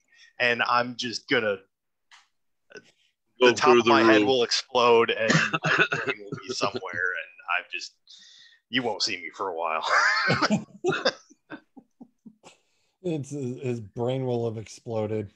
Just So there's only 10 teams in the playoffs? in hockey, Yes. 24. No, there was 24. Oh, so only 10 have been playing today. Okay. Yeah. I was about to say, that's a small list No, for having a postseason play games. no, that's just what's been playing. Yeah, everybody else is pretty much locked up at 1-1, or there's a couple that are at 2-1. Like Calgary's over Winnipeg at a 2-1 right now. Yeah, So, Nashville over the Coyotes. yeah. Yeah, Everything else is pretty sorry, close. other way around. A cat and dog fight. What do you expect? I mean, it's just interesting, the games that I've watched. I mean, you can definitely tell they're trying to ramp up, and it's just getting into the flow of the game. Realistically, it's getting used to playing with teammates in an actual game format again, because you've had an abbreviated training camp, and everybody got their one exhibition game before, shit actually started to matter. So, like talking to George earlier, it's like I'm waiting for the playoff intensity. It's not there yet, at least not from what I've seen. Not into the second But, round. It's going to take time, just because you have to get used to playing with your teammates and your line mates and have that confidence before you can suddenly ramp it up and be like, okay, now I can go out of my way and hit this guy. Once everybody has been put into its bracket in the second round, that's when you're going to start seeing, okay, I guess this shit's for real now. Let's go. And that's where you see your hockey, your playoff hockey. Yep, and I think at this point everybody's still just getting used to not just the format, but just the arenas, the lack of crowd noise, everything else. Yeah, and they've tried to. They're not doing the fake crowd noise like some of the baseball games have been doing. They've I've seen some of those clips. They just been doing the general music playing, or depending on who scores. But the one thing that when I was watching some of these games, they've got the advertisements on the board, but they've been doing a lot of wide shots, and all those seat coverings are wide open for advertising. Yeah. And I'm very surprised that nobody had really looked to take an advantage of that. I mean, all you see you've got one camera view, as we say, the hard camera shot, and you have 6 giant tarps. And of course, yes, the NHL logo is on 2 of them. The other 4, they're just plain and wide open. You could have totally had somebody purchase the spots, and you could have green screened. Oh yeah, and had an advertisement put on those things. All right, go ahead, Seth. Here's a suggestion, since there are no fans. His shops on AEW. What is the purpose? Hell no. Sorry. Jeff turned around and interrupted. He says he's out. He says Bischoff's on AEW. Let him run that company down into the ground. Be my guest, Jeff. Just another one for him to take down. That's why he got bounced out of WWE. He was taking him down. So Yeah. Bounced out? All right, Suds. The purpose in hockey of the glass, what is the purpose? It's to allow the fans to view the game, correct? Yeah. Everybody agree with that? So if you do not have fans, what is the purpose then, George? You shook your head. it's all Keep the puck inside the ice. right. Yeah. Okay. No, that too. Well, why not just have a solid wall then? Well, if you get checked into the board, somebody's going over that top. Correct. Okay, but why not just have a solid wall all the way up to the top where the glass is at? The glass is there for people to see, correct? Okay. If not, you just make it a wall. So you want it to look like the NBA games, where it just looks like a boxed wall. Well, what I'm saying to you is put up the green paper around the glass. Okay. And have advertising going on to On the glass itself, all the way around, because you don't need to be able to see the game because there's no fans. That's so you can actually have advertising. Trademarking the logos of the green screen for the glass. It's not a bad idea, but you'd have to make sure that you had some camera holes, because you've got sight lines through the glass. Yeah. So you could put your cameras wherever you want because there are no fans. Yeah, I mean, you would Yeah. definitely, without question, you'd have from the curve all the way around to the other curve. I'm to just do saying that that with. you could put up green screens around where the glass is at, and you could have Absolutely.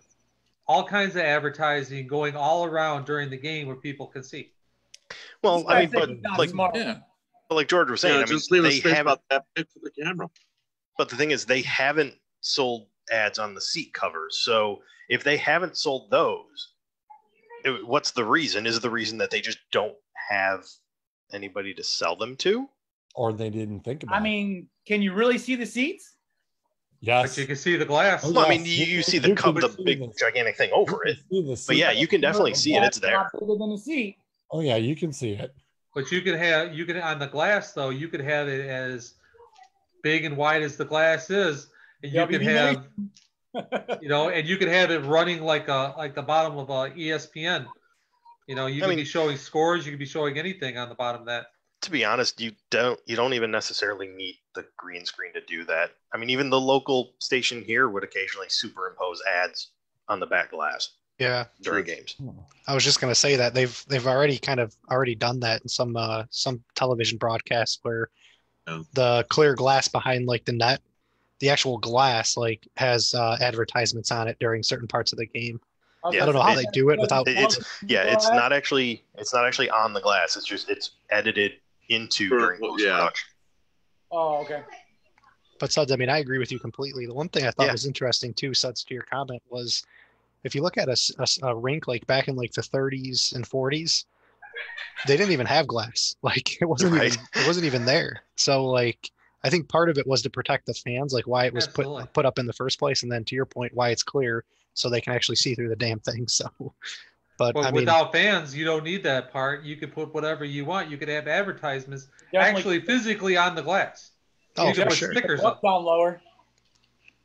They could have big old stickers on every glass and be able to advertise them 24/7 during the entire game. Because how often do you have that one shot where you see almost the entire rink or half of the rink, and you can have your advertisement on there the entire game?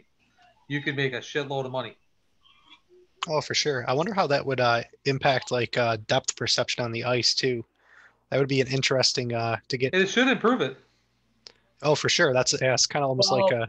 You get some of the players that normally like trying to like, I guess you really can't say it's icing anymore, but like to shoot the puck to the other side of the field using the glass, and it's not there no more. It's going to be like soccer, blowing the whistle, out of bounds. Where do you drop the puck at? I don't think they could take the glass away. No, not but taking the glass away, but you can put stickers on the glass itself as advertisement. What you could do is also put the green screen on the fan side of the glass. That's what I was talking about. But they were telling you that they don't even need to put the green screen up. They can just impose it on it. Yeah. But I'm saying you could also actually physically put the sticker on there, on the glass, since you don't have to have them. Here's an excellent shot of what I was talking about. The NHL logos are in the corner, and you see these are just all blank. Yeah, they're totally blank. There's advertising space. Yes. I see you're saying. I thought you were talking about like you buy an actual seat, like you put it on the wall. Like, who the hell is you're talking about the whole section. The whole section. I got you. Yeah. That's prime advertising. Even going around the corner on the other sides. Because look at the boards. The boards are fully covered. Why nobody would have thought? Because they show this hard camera shot constantly. Yeah. When they're cutting through center ice, that hard shot is brought up constantly. And even for corner shots, sometimes they're pulled out and you're getting that NHL logo up there all the time. I mean, that's a great thing. You have a great point. And then you could have almost a ticker going around the glass. Yeah, like I said, there's so much you could do there. Yeah. I think they're missing out. I think we should be in charge.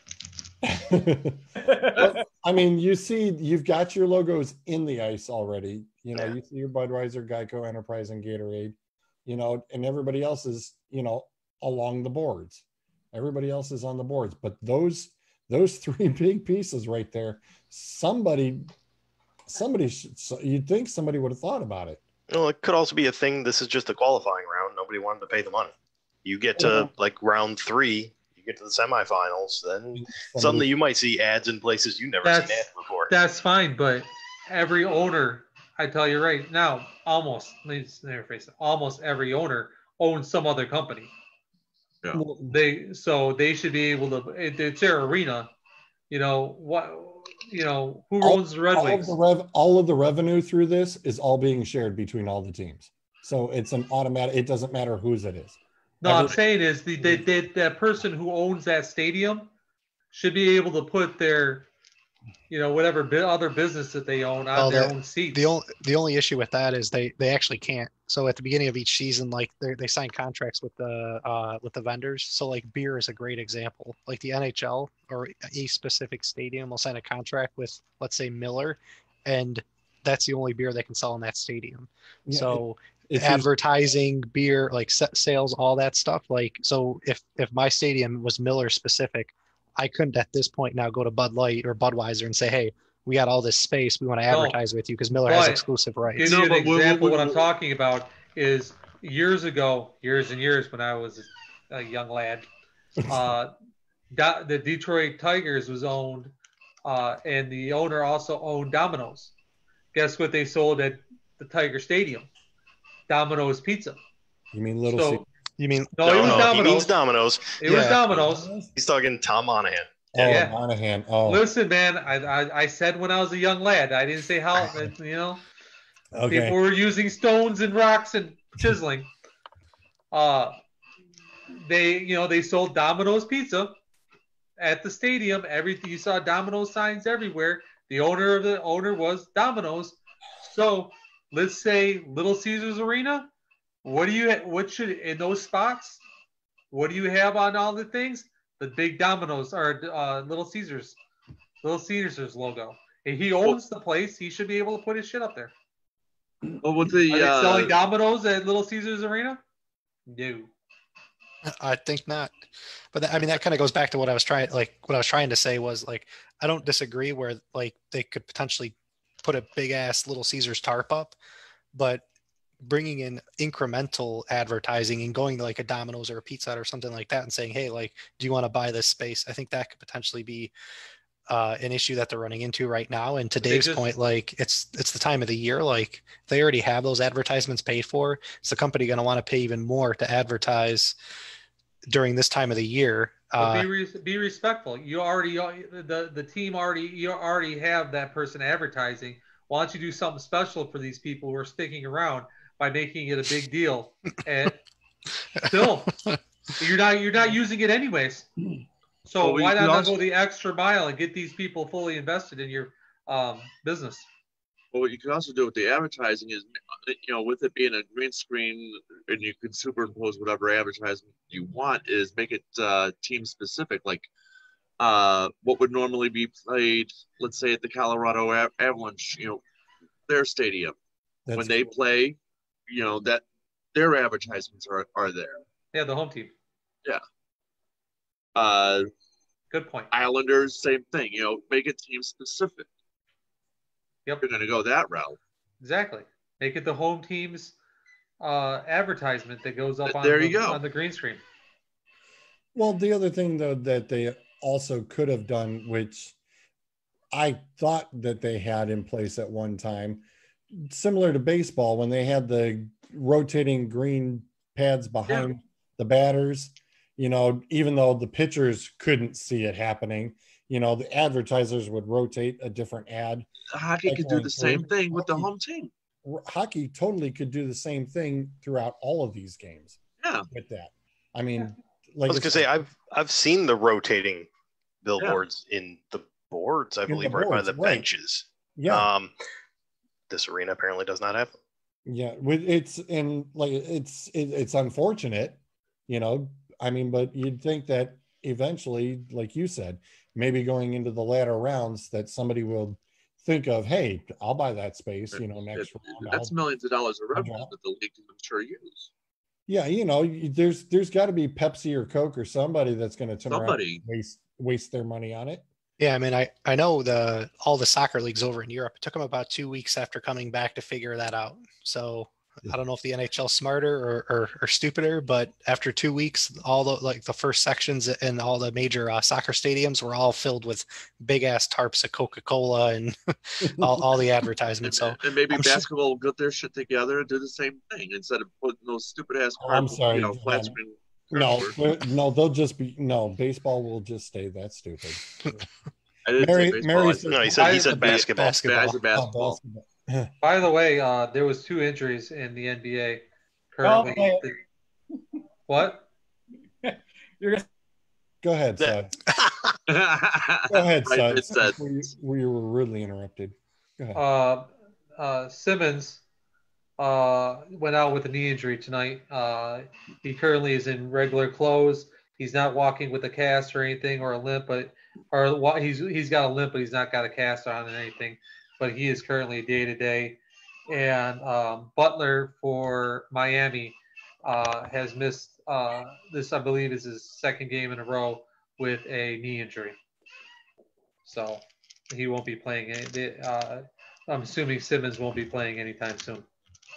And that's going to be a real problem for the 76ers moving forward, with Joe Embiid always battling injuries and not being able to carry a team. Now, without Simmons, it'll be even more difficult. Okay. Mary chimes in and says, how do they guarantee how long that space would be available for advertising? I don't see them making that commitment to advertise. If if the thing, they'll make more selling seats as soon as they can safely. They're not going to sell seats. Yeah, the NHL said they're not selling seats at all. There will be no fans the entire. Yeah, it's the same thing with NBA and MLB is no fans. The only question is the NFL and a lot of stadiums at that are saying whatever the governmental guidelines for that particular state, that's what we're going to follow. Some stadiums are saying no fans at all. Others are saying, yes, we'll allow up to like 20,000 fans. Well, let's get back to Sean and Big Dog here. All right, you guys, when it comes to the Browns games, I mean, if you've got that opportunity to go down there, are you going? No, not this year. Maybe. I just going. Yeah. I don't know. We'll see. You're gonna be one lonely SOB up there, anyways. That's right. I like to be lonely. What's the over under on percentage of fans allowed to where you would feel comfortable? All depends what the seating capacity for that stadium is too. Like percentage. Well, like so. Yeah, most of it's done by percentage capacity. Yeah. So I'd say 20-25%. So 20% of, let's say, Brown Stadium, what's the capacity for there? 76,000? 80. 80,000. So there's 25% right there. So you would feel comfortable going to a Browns game. Well, if you got your seating done right, I mean, what's the difference whether you're doing that or walking around at restaurants and stuff? You're still 6 to 10 foot away from somebody. Right. And remember, Baltimore said they were going 14%. Baltimore was going forward with 14%. 14%? When we saw that almost 6 weeks ago. So 80,000, you're looking about 12. And like I said, for everybody who bought season tickets already on the advancement before this, because all the NFL teams like collecting their money between January and March, they don't like to wait until after that. Everybody's already paid for season tickets. So they're either pushing it of like a Cedar Point deal. Hey, guess what? You're good all the way through next year. You know, if you don't want to wait next year, okay, well, no, it's an automatic. Everybody's into next year. Oh, it's automatic. Yeah, it's on automatic. I was gonna say, can you imagine that some of the people that the Browns used to be like, if you didn't buy season tickets this year for like your PSL, that means you didn't have it that year. You weren't gonna have it the next year. How many people want to berserk on that rule right now? Well, there's no more PSL rule. Yeah. No, but the reality is, even if you do 20% or you do 10%, the reality is people like me aren't going to be at those games anyway, because the price for the demand for those tickets is going to be Gonna be through the nice roof. Through the roof. Oh yeah, Well, they're already absolutely. through the roof when they have 80,000 fans in there. So, you're going to get a, yeah. Yeah, limited edition tickets. More or Yeah, I less. think there's a difference between I wouldn't mind going and I have to pay for it. Yeah, Well, that's true. Free tickets is different. Oh, I'll go, but you're paying? Okay, count me Yeah. in. Well, that's all right. Good. Is that it what you hard to were get saying, Cleveland George? Browns tickets? That's an excellent question. How much, with current situation, how much would an average ticket cost? What should it be? Well, to go see a That- Cleveland Browns fan, a Cleveland game, they'd have to. Here we go. Now looking for the smart ass answer, genius. I said NFL average. Well, it depends on where in the stadium no you're longer sitting talk. too. I mean, you're looking at the nosebleed seats, or you're looking, We're talking back there at the mid-level. 50-yard line. We're I gonna. don't think it well, would they're matter. not going. We don't. They're going to think- be playoff games, basically. You're going to pay the same price as if you went to a playoff game. Yeah, and So you're more. looking Once at about the ticket $300 brokers a get ticket, hold of them. $400. Well, because they won't allow you to sit in the lower level, so you're automatically looking at level 300. So you're Is looking that for all of Cleveland Stadium? for all of the NFL stadiums. Yeah. Oh, really? The All of the Patriots lower- was just the first 8 rows, unless Really? they changed it. Yeah, they're 20% limit, and then they were blocking off the first 8 rows, but beyond, unless something changed over the last, I think that I heard that last week. Was That's what they were because doing. they have less players on the field because everybody's opting out. No, that's true. They may not even have a season, so it'll be the Toronto Argonauts. Will be the Patriots. No now. defense. I was gonna say. No, but from the other article I had read, they were saying that the whole lower levels, all the 100s were going to be blocked off. Yeah, like I said, this that- was like a week or two ago, so it may have changed Well, since. if you look at, you still got the 200 rows, so it's Well, 200 is usually, well, depending on the stadium, your 200 is your lower suite levels. Suites Or- or club, like in or Detroit, club it's club seats, yeah. seats. Yeah. Seats in Detroit. Club seats. So that's why I said you're looking at the 300. You're looking at the mid-level right off the bat. Which is still 250 and up for a seat. yeah, Right. 250, 300, somewhere around there, maybe. Oh, easily. And then depending on the games this year, like, I mean, you could be looking at, double the ticket price based on supply Yeah. and demand. Those tickets are Yeah. going to be insane. Yes, Yeah, like they are. Baltimore, for instance, in Cleveland. Mhm. No, you expect $500, $600 probably. Oh yeah. Oh, Pittsburgh shit. game. Yeah. 1,500. Well, that's scalper prices. So. Yeah, I'm talking, I'm talking going on. the NFL charge. Yeah, I mean, the NFL charge for a club seat is $67.50. That's what a club seating ticket is $67.50. Right. That's all so it it's, is. they got to Well, make like I back said, their you're revenue somehow. three- So And that's triple the price. that's sitting in your Easy. 400s. Your club section is and that setup is in the 400s, and the ticket is $67.50. So your 300s, you're still looking at what, about $90 to $120, the low side. depending on the Mhm. market. See, But that's I gonna I keep just the distancing. I'm not willing to go see a team that is not going to be competitive, consistently. I'm going to have to, in order to go see a decent team, I got to swim Lake Michigan to get over to Wisconsin and go Green Bay. I mean, shit, what do I go? I'm going to go see the Lions? Fuck that. Cleveland? Hell no. And I Yeah. got Chicago? Come on now. And then Cincy after that. So, Really? Cincy? No. So I gotta swim Lake Michigan in order to see a fucking good team. Well, you could probably go a little Well, bit further no. south with Tennessee. And we You should paid- be watching Cleveland and Cincy this year because they're going to have much better teams. Yeah, but he's Do we have this guy inconsistent. drug He's tested, inconsistent. Can we have him What's drug that? tested? Yeah, consistent. So George, here you go. The average price of a ticket for 2020 for the Patriots, and this is average price, is $600.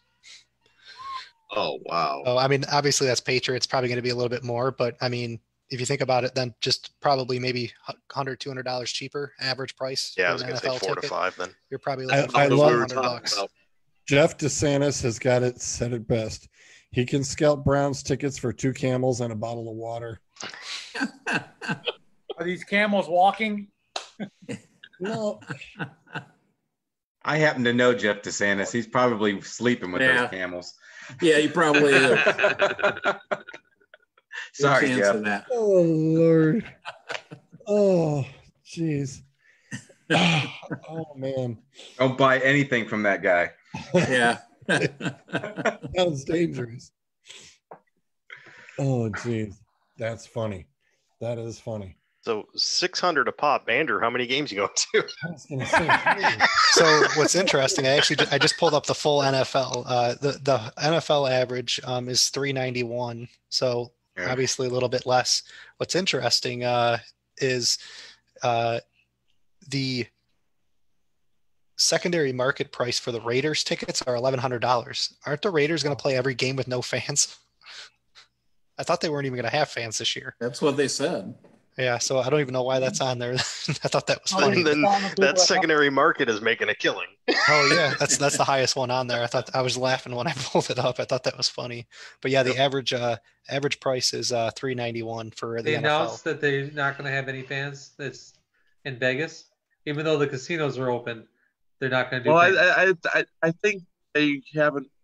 They're one of the teams that haven't made an official announcement, so this is all speculation on what they could do or what they are going to be doing. And Vegas is one of those teeter-totter teams. There's like 5 or 6 of them that are like, well, we could do this, we could do that. We haven't made up our minds just yet. Who knows? In 4 years, they're going back to California. no, they've no, that ship is that disaster is over with. I just Really? 'Cause received they a haven't- text. These motherfuckers haven't changed like 5 times since I was little. Every time you fucking turn around, Yeah, Yeah, but That's no, why- they, Oakland, LA, Oakland, LA. Raiders. Oh, trust me. but They- this is remember, Al Davis is dead. He's dead. There's no more. But his son, none isn't. No, but Al is the one that wanted to ping pong. His son turned around and went, "I'm done moving." He planted his roots. It's there. Yeah. Used to be Until they're somebody not leaving offers that us something stadium. more. over under 8 years. He's in Over. he's in for a long haul. And no, it's a Eight it's a years 14 is he'll be over. It's a 14-year no move. It's a 14 non-movement clause. And yeah, the Raiders did announce they're not going to have fans this year. Yeah, I was Oh, just they going to already say, did? Okay. Yeah. I have a confirmation right here. Yeah. The site is actually pretty interesting. I'm on right now. It's called Ticket IQ, but it has a breakdown of ticket market losses based on stadium capacity and what the teams have come out with and said they're not like how many fans they're going to limit to. So the highest team with market losses is the Raiders. They're looking to lose $570 million. Who do you guys think the lowest ticket loss team is going to be? Cincinnati Bengals. Nope. Detroit. Detroit Lions. Yeah. Come on. Nobody goes to see them anyway. Exactly. Estimated $74 million loss. So that's a $500 million variance between the top and the bottom. People don't realize they literally give tickets away to put people in the stands Yep. just to pretend like people want to go see them. True. For the Browns, Browns are right in the middle at 162 million, and the Bengals are towards the bottom as well at 128 million in estimated losses. Top 3 were Raiders, Broncos, and Cowboys. Patriots came in at 4. Well, of course. Well, Oh, they're really? going to lose more because the fans aren't going to want to come to see Cam Newton play. Probably part of it, and their max capacity is only going to be 20%, and they sell out every game, so that doesn't help either. Well, they were selling out. Well, technically, it's Well, still their a season sellout. tickets are still, I mean, it's like 15 years. It's like the old school Green Bay Packers where it was like a 60-year wait. That's pretty much how the Patriots are now. We'll see how long that lasts now that Brady's gone, and see what happens over the next few years. But I mean, what do you think? 22 years, he was pretty much done anyways. So you're going to say that dynasty is still going to be still standing that high? depends on if it was Brady or Belichick, who created, who fostered the dynasty. Yeah, just remember Matt Castle won 8 games, 9 games. Finally, 11. we're going to have an. Finally, Won we're gonna 11. have an Unfortunately, answer. they didn't even make the playoffs that year. But still, he won 11 games. 11 games with Matt Castle. That dude didn't win more than 5 games his rest of his career. Right. True. That dude, Billy's the bomb as a head coach. He is. Outside of being the head coach, outside of his stint in Cleveland. What about Jimmy G? What about Jimmy G? Garoppolo, he was over there in Boston. Yeah, he started there and traded to San Fran. He never really got a chance to play though. Yeah, he's been hurt the first few years. I mean, we'll see how he. He played one season where he was successful. The season before that, didn't he make it like 3 games before he hurt himself? I don't even think he made. I think he was it. Yeah, I think he went out like 2.5. Second or third maybe. game where he went out. Yeah, with an injury. Hey, he's been in 2 Super Bowls. What can I say? Well, no, was he in the first one against Baltimore? Was that him? No, that was. Alex Smith? No, that was Kaepernick. That was Yeah. Kaepernick. Yeah. I mean, he's been in the playoffs ever since. So, I mean, I give it to him. He's been pretty much solid for San Francisco, at least. I mean, there's been a lot of conversation. I know we talked about this a few weeks ago on the show too, but like more and more people are coming out saying, are the Patriots really throwing the season? I mean, a lot of people talked about that with the whole quarterback situation in the first place and not drafting one. Now you got 5 or 6, Hall of Fame, all pro defensive players that have opted out of the season. And more people are coming out and saying they're tanking the season. They're going to get in the Trevor Lawrence lottery and hopefully get him, and he's their guy for the next 20 years. I think if you're really tanking the season, then why sign Cam? That makes no sense. Doesn't make any sense. Scapegoat. Here, could be. That theory the same way. Let's say college doesn't play. How does this make Trevor the easiest path to the NFL? He doesn't worry about having to get injured this year, and he could be the number 1 draft pick right now, and it could be the biggest bust. He could be another Ryan Leaf if he really wanted to go that far. Because he hasn't played. Well, he's not been. Nobody's played in football shape. Nobody would be ready. Correct. But you got to sit here and think. Which would make that entire draft bust almost. Being Trevor right now, it's like, I don't want to play right now because I'm the number 1 pick. I'm going to go sign millions.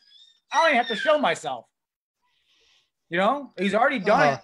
I mean, there's been a few players that have done that. Like Bosa is a good example too. I mean, what he played 1 game, 2 games for Ohio State, and I mean, he didn't have too bad of a year last year. Was he defensive rookie of the year? So, I mean, players have done that before where they've college football have sat out and came out top picks and have had some pretty damn good seasons. So, where was Bosa drafted at?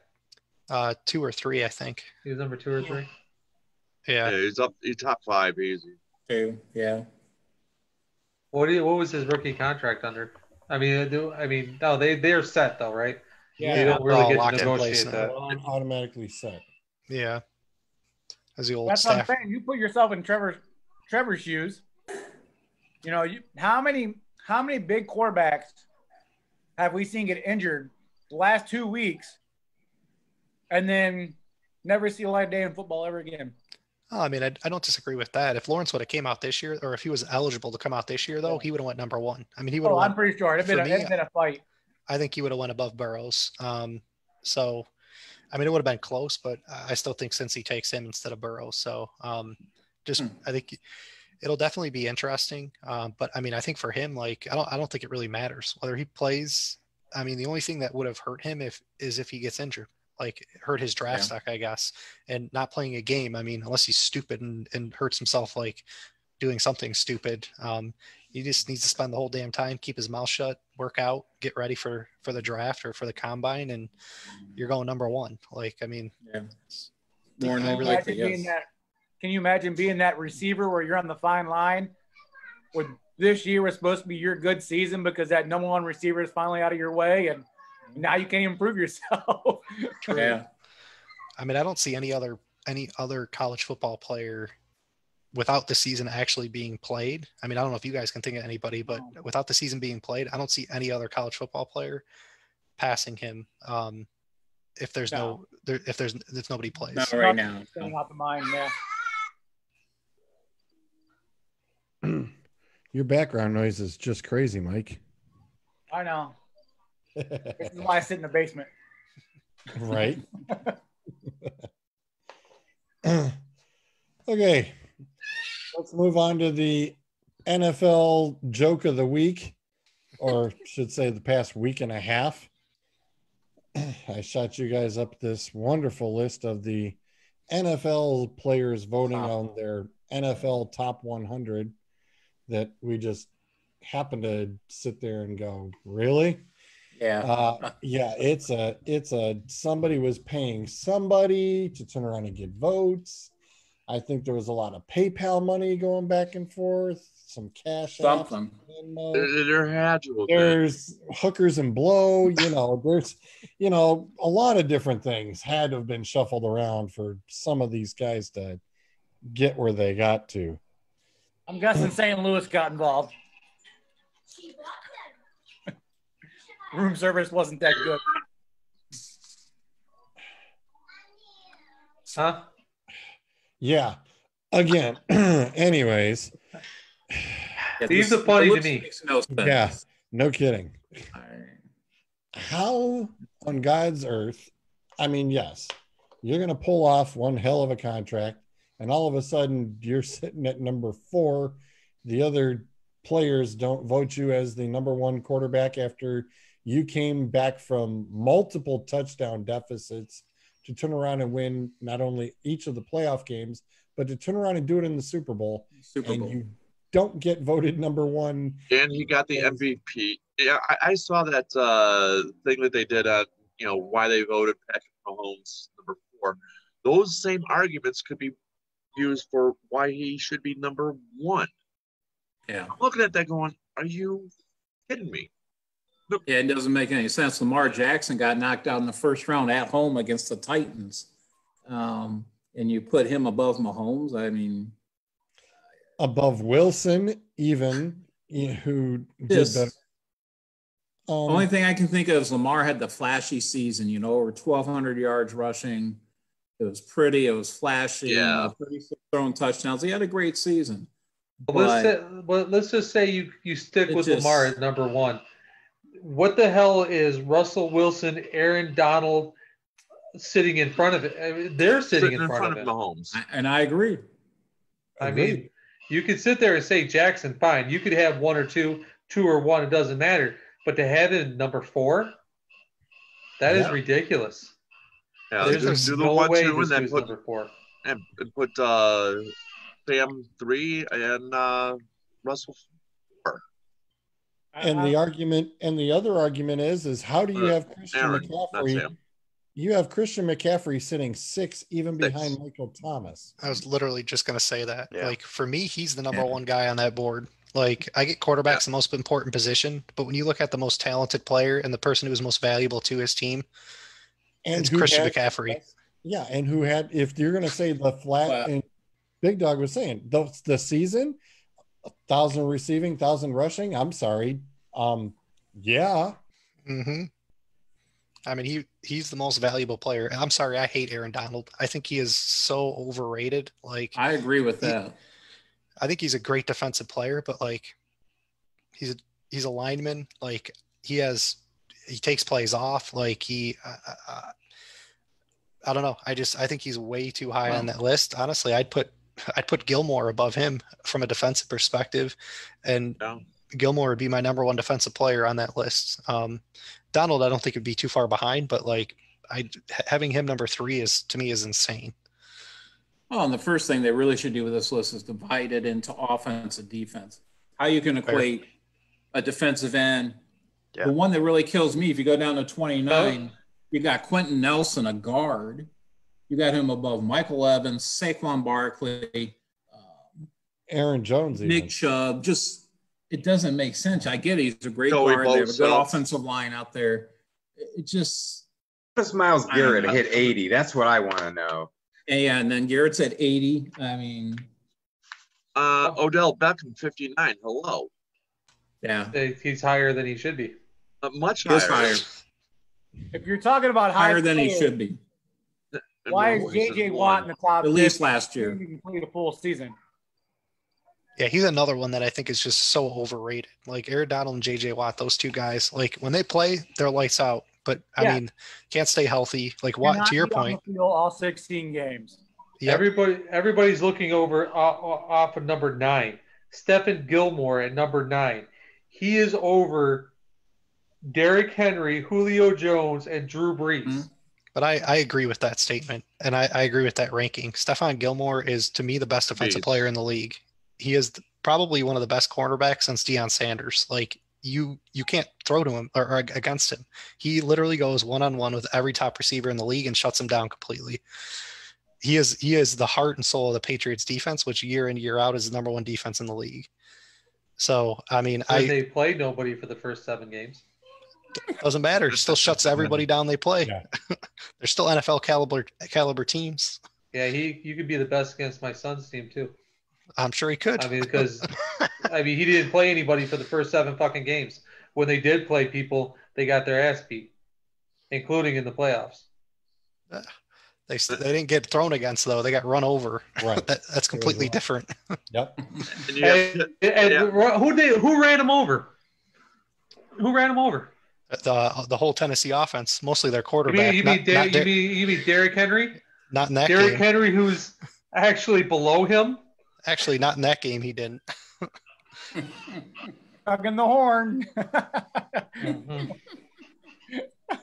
Yeah, but I mean, I don't disagree. Like, I think that there's definitely some options, and that's why I do agree. I think to Big Dog's point, like, it does need to be split between offense and defense. Like that's definitely a great call out. Comparing those positions and a top list, like, is definitely very hard to do. When I look at it from that perspective, like, I start to take into consideration and looking at this list, like, how valuable, not only how good of a player they were, but how valuable were they to their team. You look at Derrick Henry, and yeah, he had a monster season last year, but throwing Tannehill and the rest of that offense in versus like a Gilmore, who literally was like, he was that secondary for the Patriots last year. So same thing with like Aaron Donald. Like, I mean, you could interchange a bunch of guys on that defensive line, and I think they would have been fine versus like a Lamar Jackson, who, like, guy ran for 300 yards and threw for 300 yards. I felt like every game. I mean, without him, like, they were screwed. So, I mean, you go back and forth. It's just the whole offensive versus defensive comparison, I think, is definitely a great call out. And looking at a list like this is always hard to do. Well, I mean, it's even hard to compare just even like offensive positions, just because football is so specialized. This is your role. This is what you have to do. And how do you compare, who's better, the guard or the tight end? It's just, they have completely different roles. Very true. Very true. Yeah. When we saw, as this list was being released, you just sit there and went, huh? What? Travis Kelce, 18. Really? If Kittle's 7, how the hell did Kelce fall to 18? A great question. The quarterback, you're looking at, just looking through just alone as quarterbacks. I mean, you've only got what, 1, 2, 3, 4, 5 guys in your top 16. And then after that, you're going with Deshaun Watson at 20. That's pretty damn high. I mean, really high. I mean, for, as rough as Houston's even been playing, there's no way that he should be sitting at 20. Well, and if you look at the next QB after him too, I mean, that's a great call out. It's Jimmy Garoppolo at 43. 43, Like, the quarterback, the other quarterback who was in the Super Bowl. You're just... Yeah, but Garoppolo is so pedestrian. He is. Well, that's more of a team effort that he got there. I mean, this was tell me one thing he does. This was his first healthy season. So, and he's above Dak Prescott. Oh, yeah. I started on Dak Prescott. We have ripped that dude apart on this show so bad. Dak Prescott is way too low. Yeah, we've ripped the Dak Prescott thing to death, and it's one of those things of another team aspect of things. How much should he have gotten paid and whatnot? It's it's real simple. As far as Prescott's concerned, it's Prescott in the system. Because if Prescott's playing anywhere else, he's not even close to those numbers. Not at all. Well, then how does Ryan Tannehill even make the list? Because he Yeah. had a half of a That's a great season. question. Like I said, hookers and blow went to somebody, Because he beat the Patriots and knocked them out of the playoffs. That's why. The guy And that they have really, him at 68. Holy Jesus. yeah. Yes. The guy that really, better than Myles Garrett, better than Slay, so that was the guy that really pissed me off, having Darius better Slay than on here. Jacobs even. No, I know. Well, Josh Jacobs at 72 is ridiculous. No, Josh Allen at 87 is ridiculous. Josh Allen had a much better season than what warranted an 87th spot. I mean, hell, if anything, I'd probably flip him into the 50s. So when we're doing the top 100, are they trying to base it off what they're going to do in this season? Oh no, this was what they did last year. This is what the players voted on. This was who was the players. best player that or the top 100 players that they've gone against, and who they think is the best. Amani Cooper didn't make half the season. He didn't play half the season for the Cowboys. Yeah, and he's 40. And he's 49. Well, he made half the list. Yeah. He's a Cowboy. How's Allen Robinson at 93? There's just nothing makes sense on that list. But again, Yeah. not to be on or off the list.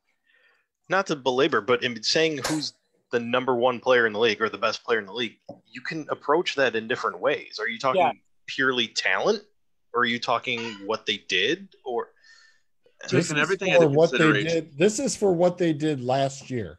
Yeah, I take everything into consideration what they did last year. Well, then, like you just said, Amari Cooper makes no sense. That's right. 1,100. He just went over 1,100 yards. I believe he had like 8 touchdowns. But he didn't do shit the last like 5 weeks or whatever the hell it was. But that's what I'm saying. If they approach this as in who they think has the most talent, I can at least see why they would put him there. Based on performance, though, you have to also look. How does Deshaun Watson end up at number 20, but his wide receiver be number 8? Doesn't he have to throw his ass the ball in order to? Well, I said I never understood how do you have the number 1 quarterback and then your receivers are not even in the top 20. That makes no sense. This is reversed. This dude's number 8 or 9 at wide receiver, and his quarterback, who's throwing his motherfucking ball to him, is number 20. Well, and here's the thing: is the sad.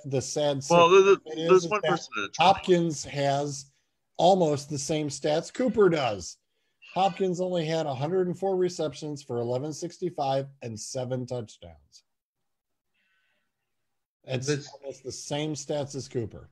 Yeah, Cooper had a decent year last year. I mean, he came on a little bit during certain games. He had a few games though where he just went off, and then he had other games where he just didn't show up. I know. I had him on fantasy. Thank you. Yep. I think the thing with Watson and Hopkins was you can look at it both ways. Suds, I don't disagree with you. Like, the quarterback needs to be able to throw the ball to the receiver. You could also look at it the other way. Like, if you have a shitty quarterback, a good receiver can make that quarterback look pretty decent, a la Matthew Stafford. Matthew Stafford's the biggest piece of crap quarterback I've ever seen, and Calvin Johnson turned him into a freaking all-star. So, I mean, oh, here we go. You should have saw the conversation I had a couple of years ago with somebody when they paid that dumbass all that money. Dude, I don't disagree. I was like, dude, they're not going to win shit because they can't sign anybody else, and he's a sucky quarterback. So if you look at I this, believe that person is listening right now. Yes, he is. And he's like, fuck, he's bringing me up. I mean, that would be an example. Like, if you look at this list 5-10 years ago, I could see Calvin Johnson being number 1, number 2 on this list, and Matthew Stafford being not even on it. Exactly. So way down. I could see it both ways, where the wide receiver's higher versus a quarterback, and then I could also see, you have a really good quarterback who makes his receivers like Lamar Jackson or a Patrick Mahomes. Not that the receivers are crap, but I mean the quarterbacks make them better. So I could see it both ways. Well, hell, Julio Jones was on here. Matt Ryan didn't even make the damn list. I mean, they have to and be who doing wants it on to some know kind of athleticism or something. I mean, Josh Allen has at to be. 87. Josh Allen has done Exactly. shit in his career. He Carson doesn't even Wentz belong didn't on even make that the list. list. Huh? Carson Wentz didn't make the list either. No. No, but yet I they can see put Carson Josh Wentz. Allen on there. Yeah. Josh Allen, Jimmy Garoppolo, these guys are Dak Prescott. So who They're was very If you make the Super Bowl Underwhelming. as a quarterback, you get to be on the top 100. Well, and I know that he somebody should be wants number one. somebody wants to swim across Lake Michigan to go watch this team. But what has Aaron Rodgers even done lately last year? He's so pedestrian anymore. Right. I don't think he belongs as the 16th best player in the NFL today. Maybe in the top 100, yes, but not 16. No. Yeah. I That's based on hate Green Bay like with a passion, being born and bred in Detroit. But the one thing, up until last year, the Packers hadn't drafted an offensive player in the first 2 rounds, and I think like since Rodgers joined the team. So I hate Aaron Rodgers and I hate Green Bay and I hate the stadium, the refs, like everything. But the one thing I got to give him credit for is like he has had absolute garbage around him forever. And they did it to him again this year. yeah, they screwed him this year. And drafted a quarterback. They drafted an Take offensive the player. project running back. quarterback. But to your answer to why he's on this list, he threw for over 4,000 yards still. Well, and had that's shit for wide yeah. receivers. He had 26 touchdowns and only threw 4 interceptions. That's why he's in the top of that list. besides I mean, besides that's- Devontae Adams. Like, can anybody here name one of their top receivers? Geronimo. Alan Lazard. Lazard. Lazard. Yeah, Lazard. Exactly. You have Geronimo on That your was their- team. Someone's going to remember that. Yeah. Geronimo's on Geronimo's Detroit. in Detroit now, I right? was gonna say, yeah. Well, wasn't he on there last year? He was. Yes, he was. Okay. He was there last year. I'm just saying you guys got him now. 4,000 yards. Yeah. He only has What 4,002 yards. He still threw 4,000. Yeah. So I mean, And he only threw 4 interceptions. I can name someone throwing 4 interceptions in one game. Which one? Yeah, which game? Top passing quarterback? how many times? Didn't the dude throw just as many interceptions as he threw touchdowns? In Pretty Mr. much. Winston? Pretty much. 30 for 33, 30 interceptions, 33 touchdowns. All right, so let's go with the top rating quarterbacks. We obviously know that Patrick Mahomes is really the number 1 quarterback. But as a quarterback situation in the quarterback stats, what makes a quarterback the number 1 person? Is it passing yards, passing touchdowns? Or are we talking about total yardage with the total touchdowns? I mean, what are we looking at here? I think you got to look at the whole body. I mean, and Yeah, I was about to Mahomes say. has showed up on playoff games. Lamar has not. And they're both successful quarterbacks for a young age, but Mahomes way outweighs Lamar Jackson as far as what he's accomplished. And don't forget the percentage of his of completions and how many yards the wide receiver gets after the catch. Mm-hmm. Because Lamar Jackson happens to be very inaccurate at quarterback. He does not complete a high percentage. I mean, he completes good percentage, but he doesn't complete a high percentage. And then you have to look at yards after the catch. There's something about, what was it when they used to talk about Aaron Rodgers throwing a wide receiver open, making sure the wide receiver doesn't get his head taken off his shoulders by throwing the ball behind him and making sure he can go down and not leading a dude into a sandwich, or throwing the ball where he can run for 45 yards. I mean, the longest pass in NFL history was by Tom Brady. And it was at Welker. He threw like a 5-yard pass and the dude went for 99 yards, 99 and a half yards, because he threw it in the perfect spot and the dude was able to run all the way. I mean, it's not all about, okay, I hit the dude for 40 yards, but you threw it behind him and he had to go out of bounds versus throwing it in front of the guy and letting him run for 90 yards for the touchdown. Ryan had a 93 last year. Lamar took first in stats as far as touchdowns with 36 and his QBR was 81.8, and that was first. His interceptions, he was tied for 8th with 6 of them. Aaron Rodgers is 95. His yards passing was 22nd with only 31.27, but that's because we know he rushed for a ton of that. 1,200, yeah. Ran all over the place. You know, but if you're running, if your first thought is, all right, I'm running, which Lamar did in college, it was pull back. Okay, 2 seconds, looked at one read. Nope, I'm going. You can't do that. And all these running quarterbacks have proven that that cannot be done. Cam Newton should have been on put up on the shelf a long time ago. Cam turns around, and if Cam Newton literally takes another set of hits at those knees, he's done. His career is over. Not even his knees, his chest. How many times have you had chest contusions and broken ribs? I mean, wasn't he walking around, holding his ribs for weeks on end because he'd taken so many shots? That's the thing. You look in the past, and I've said this on several of our shows, you look in the past, every quarterback who you would consider a running quarterback lasts about 4 or 5 seasons before they start taking so many hits that they're not functional. They're not able to do it. Steve Young is a good example where he had so many concussions, mm-hmm. It ruined his career and he was out of the league. RG3, what did he last? 3 seasons? Or was it? No, he was his second season. Not even. It was his second season when he was taken out. Now, Wilson, on the other hand, is more of a scrambling quarterback versus a running quarterback, and he gets down like nobody's business. He's like Tom Brady. He folds like Tom Brady does, except he doesn't do it in the pocket. He goes straight down. But a lot of these quarterbacks, they cannot take the shots. They cannot take the hits. Lamar Jackson is one good shot away from not being effective. Yeah, he's going to get sandwiched the wrong way. And didn't you say his passing percentage, Lamar Jackson, was 85? 81.8, and it was 81. And we were just talking about how good he is and how great he is, where Aaron Rodgers, who was ranked at number 16, his passer rating is 95. No, that was his QBR, his quarterback. Right. What's his rating? That wasn't his passer rating. Two different. His completion percentage for Lamar was 66 last year. Yeah.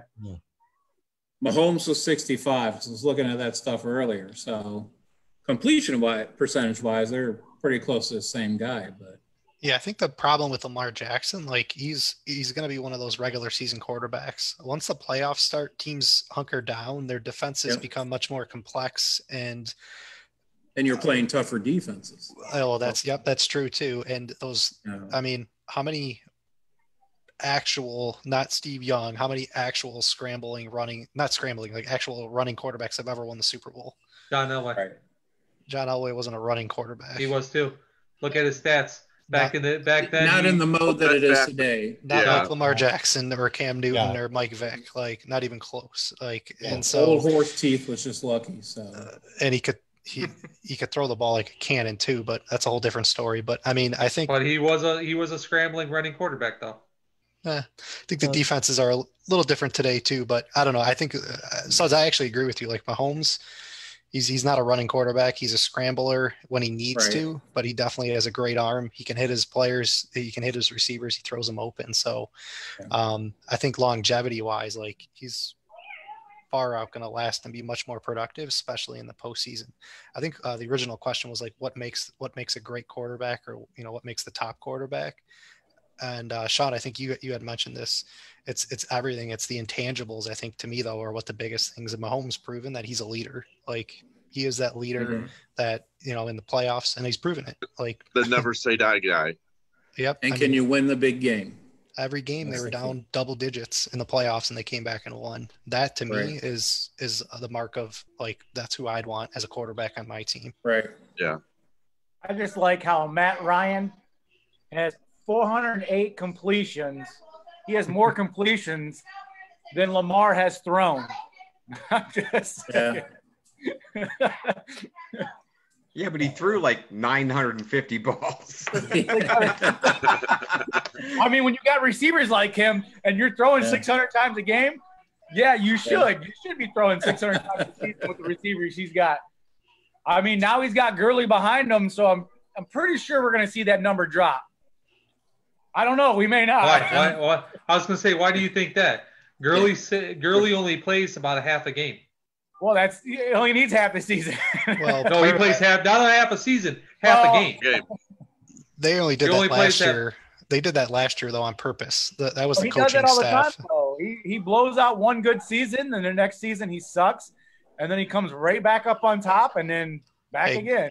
Gurley's won me in my fantasy football league 3 years in a row, so the guy's an absolute monster. The only reason why he played half a game last year was because the coaching staff limited him because he basically got burned out in the playoffs. So last year they thought they didn't need him, which turns out they actually did.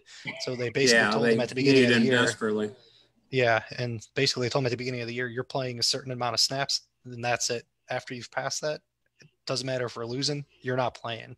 So, I mean, they killed themselves. He got pissed off, and now he's playing for Atlanta.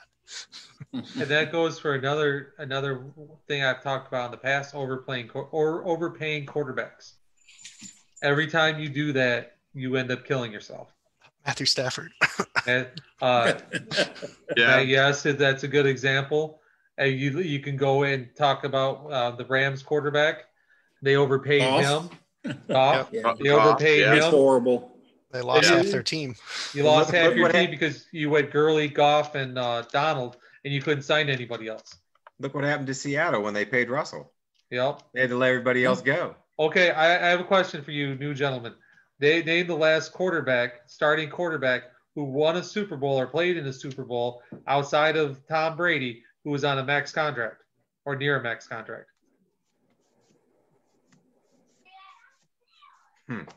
That's my point. Yeah, I can't think of one. Yeah, because it doesn't happen. Every time you overpay for a quarterback, they end up the following several years, they end up not being able to make it. It's not until the end of their contracts, whether their max contracts, when their money actually is going down, that they're able to put people behind them in order to win games. Well, let's see what happens with the Chiefs, because boy, they gave him a boatload. He's still on a rookie contract. He's Yeah. still playing. That's kicking in this year, some of that money, though. No, next 2 years are under it. We looked it up. We looked it up. It's still under the rookie contract this year and next. Yeah, they got 2 years before all of his money starts kicking in. That's when the team goes crumbling down.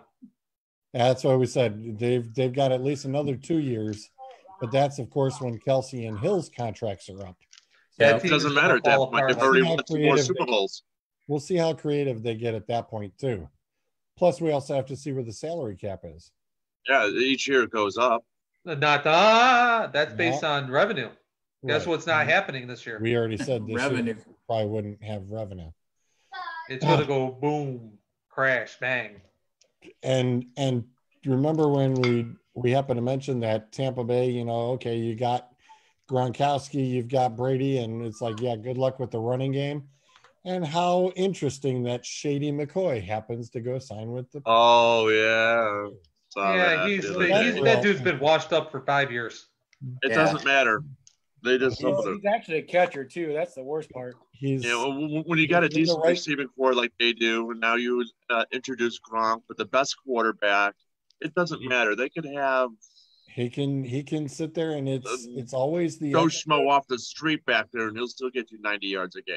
So yeah, having Shady McCoy does not hurt one bit. No, it does not.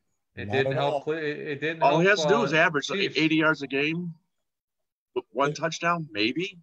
If that, you're not going to. Ronald Jones isn't going to see the field, right? But he hasn't averaged 80 yards a game in a couple. He was years. out of the Chiefs and was papathetic.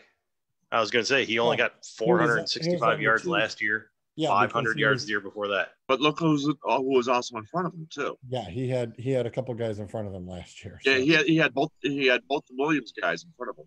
And at one point in time, he was the only running back left and still couldn't do it. Well, even I had him on my fantasy team. I know. I was going to say, And I I'm had not Williams. looking at a 32-year-old You running back handcuffed to be my my ass.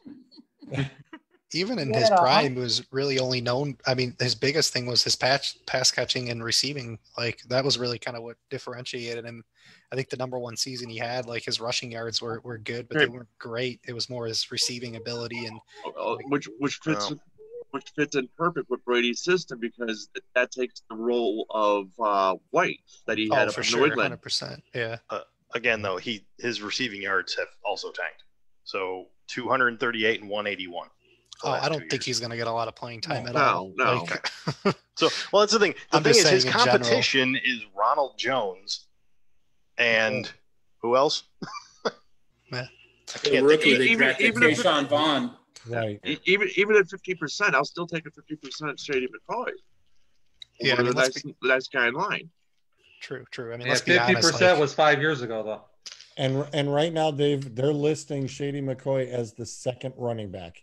They Yeah. still have Ronald as Ronald one, Jones, Shady and as then two. yeah. It's another backfield in fantasy you don't want to touch. Yeah, Nope. exactly. It's gonna Yep. be chopped up so said bad you it. just like a Patriots backfield. Yep. They got some good runners, but who knows who's playing which week? Belichick, is it James White? It's like the 49ers backfield too. You don't know Who which knows? one's going to run that game. You can't touch those backfields in fantasy unless you're just looking for that guy on the bottom of your bench for the bye week or whatever. One of the things that I think if you pick the Patriot running back correctly each week, they will be awesome. I think it was last year or 2 They years will ago. be. I had But James you got to White. get in Belichick's head. Well, James White was either last year or 2 years ago. He was number 6 ranked running back in our league at the end of the year. Like that's Patriots running back ranked number 6, and the majority of his points came through receiving, touchdowns, and receptions. Yes. The thing I hate is trying to figure out where to use them because I know Belichick just doesn't care about anything but that. That's 100%. There's no consistency. That's the hard part for me that I always just say, oh, for sure. no thanks. Last year I wanted White again, and I took Burkhead instead because I thought Burkhead had a great preseason. He was going to be the guy, and that burned me. I thought Burkhead was going to be the guy too last year. Yeah, that didn't work out.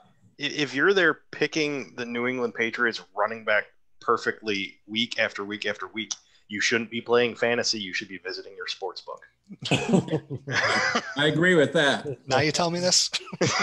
Listen, the best part about this year of the NFL draft was watching Bill Belichick and having his dog sit there in front of the computer screen.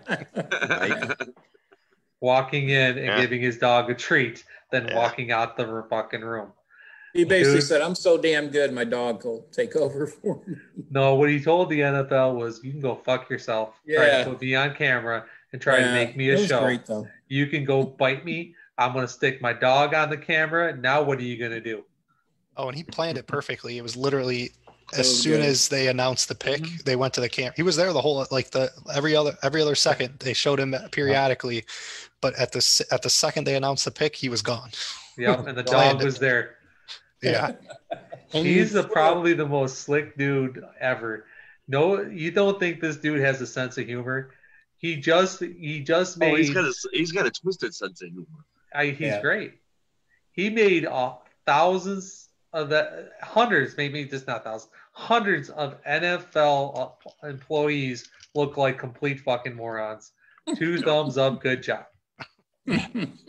Everybody else is in their offices with their, and putting their mask on.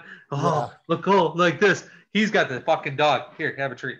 And then kitchen walk table, out. no office. Kitchen table with the 1920 chandelier, and I even said, "Geez, Bill, at least get a decent chandelier to hang in the." I was really the fact that his dog sat there the whole time, dude. Well-trained dog. Yeah. Give him some credit. The dog is well-trained. He sat there for a while. He probably had the playbook. Doggy. Reading the playbook. There's no cat going to be involved this year. Watch this. Yeah. So, question for the team, for the group: who was the biggest snub that didn't make the list? I know who mine is, but it's a homer pick. Kenny Galladay didn't make it. I was surprised by that. Yeah. Matt Ryan, I thought would have made it somewhere in the bottom there. And those are 2 that popped out of me. I think probably more. I had Two of mine, Galladay was one that was a great pick. I thought he was a beast. The other one was Edelman. I thought Edelman not making it with how he's contributed over the last few years. I mean, the guy was a Super Bowl MVP 2 years ago. Those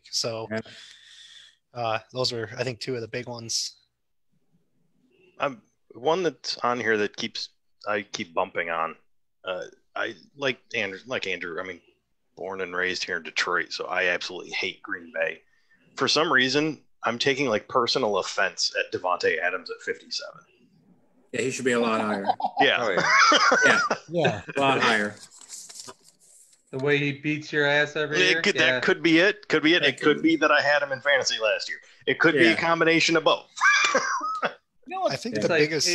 Out of respect, he should be in the top 20 just for the ass kicking that he gives the Lions and the Bears every year.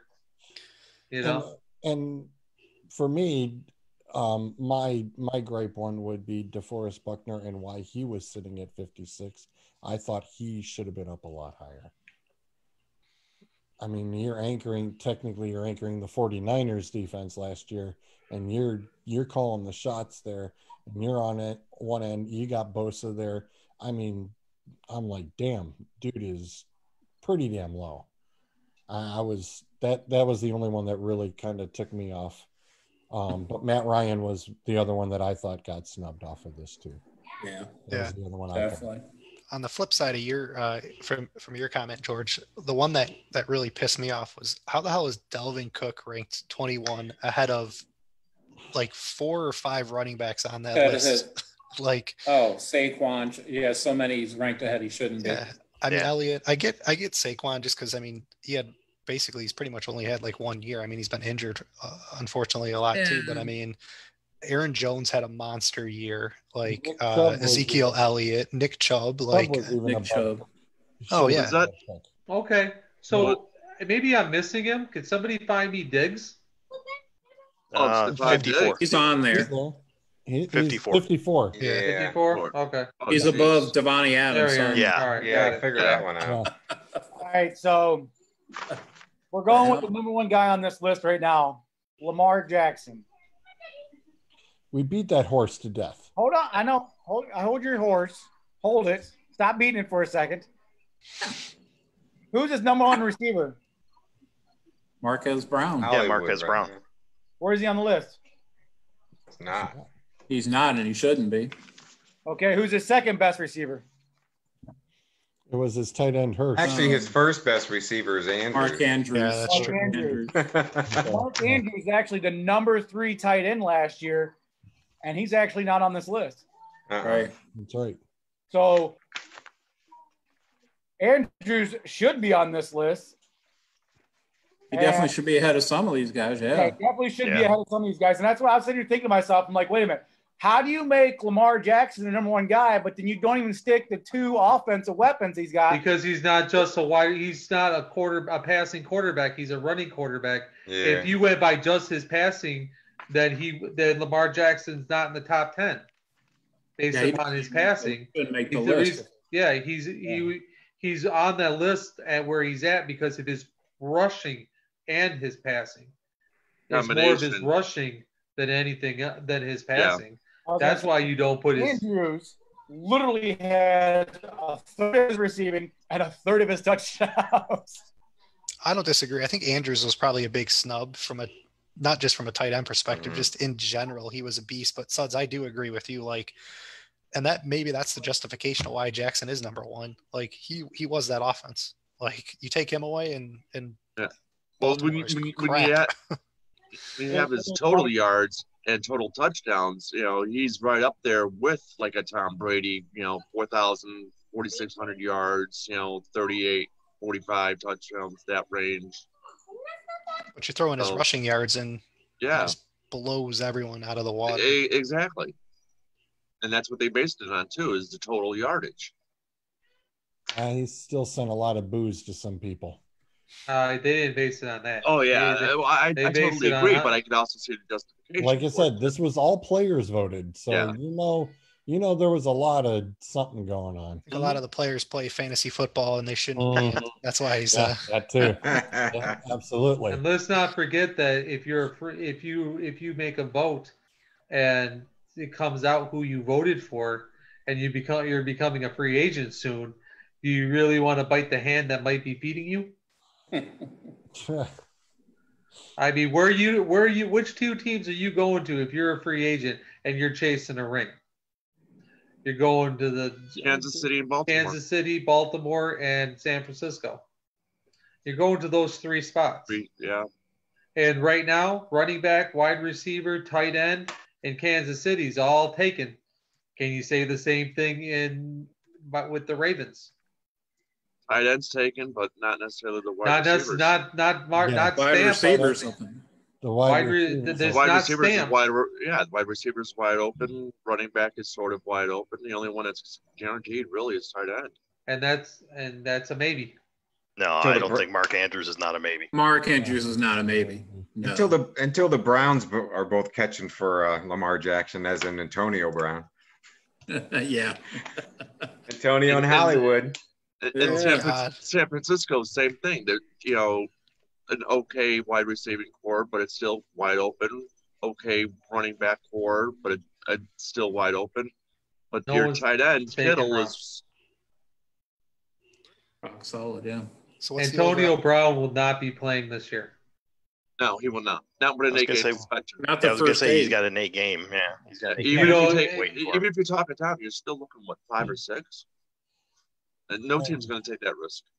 And actually, yes, the Seattle Seahawks have actually been in contact already. Yeah, the Seahawks. Because you're in contact doesn't mean a damn thing. They're talking to Josh Gordon too. They're also exactly. They're talking to him and Gordon. Yeah. Between the two, I would go. As a 49ers guy, I'm really not happy about that. And I want them to stay away from that. It's bad enough. I really don't need those two guys to have to hunker down on. No, but They're not even going to make half the damn season. Well, but that's where I worry could about see, Antonio. Yeah. I could see, like, if a team gets into injury troubles, like, halfway through the year, you're in week 8 and you're maybe on the fringe or, like, you're looking at playoffs. Antonio Brown's going to look real good. Hold on, though. Yeah. You made a mistake right there, though. In order to have him do his 8 games, you have to sign him at the beginning of the year. Yep. Yes. I thought No, that's not what the NFL said. That's not what the NFL said. It's going to really? count whether off the he's games signed or even not. if he's not signed. Oh, yeah, yep. Oh, that makes Starts sense. week 1. How can he be? How can he not in the don't- league, I but don't in know. service suspension? I don't know. I don't know, Doesn't but make that's sense. what they said. I saw that. That's why I'm saying week 8 I'm gonna is have to look eligible to that up play. because I don't think it's right. that is. I don't think it's right either, but that's what they said. I don't know how they could do that. Yeah. Will they He's not just under create a new contract. rule He's called not the even- Antonio Brown rule? Yeah, I guess so. Because if That's you're not in the still league, NFL. you're not in the league. You can't serve a suspension if you're not in the league. It's Well, to be honest, ridiculous. he not being in the league, they didn't even have to finish the investigation. They No, could have just don't. left it alone until he signed with somebody. Yeah. Well, didn't he also say that I want an answer if I'm going to be suspended or did. not to? Yeah, he said it, but Okay, No, fine. fuck Here, him. 8 games. How's that? Answer. Done. Well, I mean, And that's Antonio- only what? No, just Antonio's a nut job, but he's right. The NFL does drag their feet on answering some of these investigations. They drug their feet a long time on the Josh Gordon deal, way longer than it need to be. And, it's a they kind Josh of pick Gordon. it. Well, they did it with Quick, Kareem they'll Hunt too. They did it with Kareem Hunt too. Yeah. So You want them to I jump get to that conclusions? You want them to jump into penalties like they did Rice? I was just going to say the Ray Rice deal. They Yeah. jumped to that conclusion, didn't they? And look what They don't have to bit them in jump the ass. into it, No. but then there's a reasonable amount of time to do it in. And they took forever with Josh Gordon figuring out what he could do, where he could go, blah, blah, blah. And it was Which ridiculous. time was this? The first, second, third, fourth, fifth, or sixth time where he All violated the times. drug policy? All Yeah, times. every All time. times. I'm not a Josh Gordon fan. Don't get me wrong. He was in Cleveland, but he's an idiot, obviously. I'm just Yeah. saying the NFL can drag their feet when they want feel to. like it. Yeah. True. So it says the suspension will take effect September Mhm. 5th, and he will be eligible to play for a team after 8 games. After Well, but the sentence Fine. before that says Says if like Brown that. signs with the team before the regular season, correct. he would be allowed to Right. participate in preseason, and then it would take effect. I believe he has to be signed. He has to be signed by somebody first. What's up? Ricky Keelis is watching us. How you doing, Ricky? Hey, Ricky. There's better out in California out there, sir. Yeah. So what happens if he's not signed until like week 3? That means he can't play until week 11. Yep. That's why he won't sign. That's why he won't be signed, because we have to look back, and we're going to beat this horse again. The coronavirus. Are we? If you sign this dude and you put him under contract, and then he starts his 8-game suspension, week 9, the season's over. He's going to want to sign. He never plays. He never plays on your team, and you have to pay him money. No, because so they're not going to do it. Already, the contract will be adjusted due to the suspension. Someone's going to take a chance on him. But next year.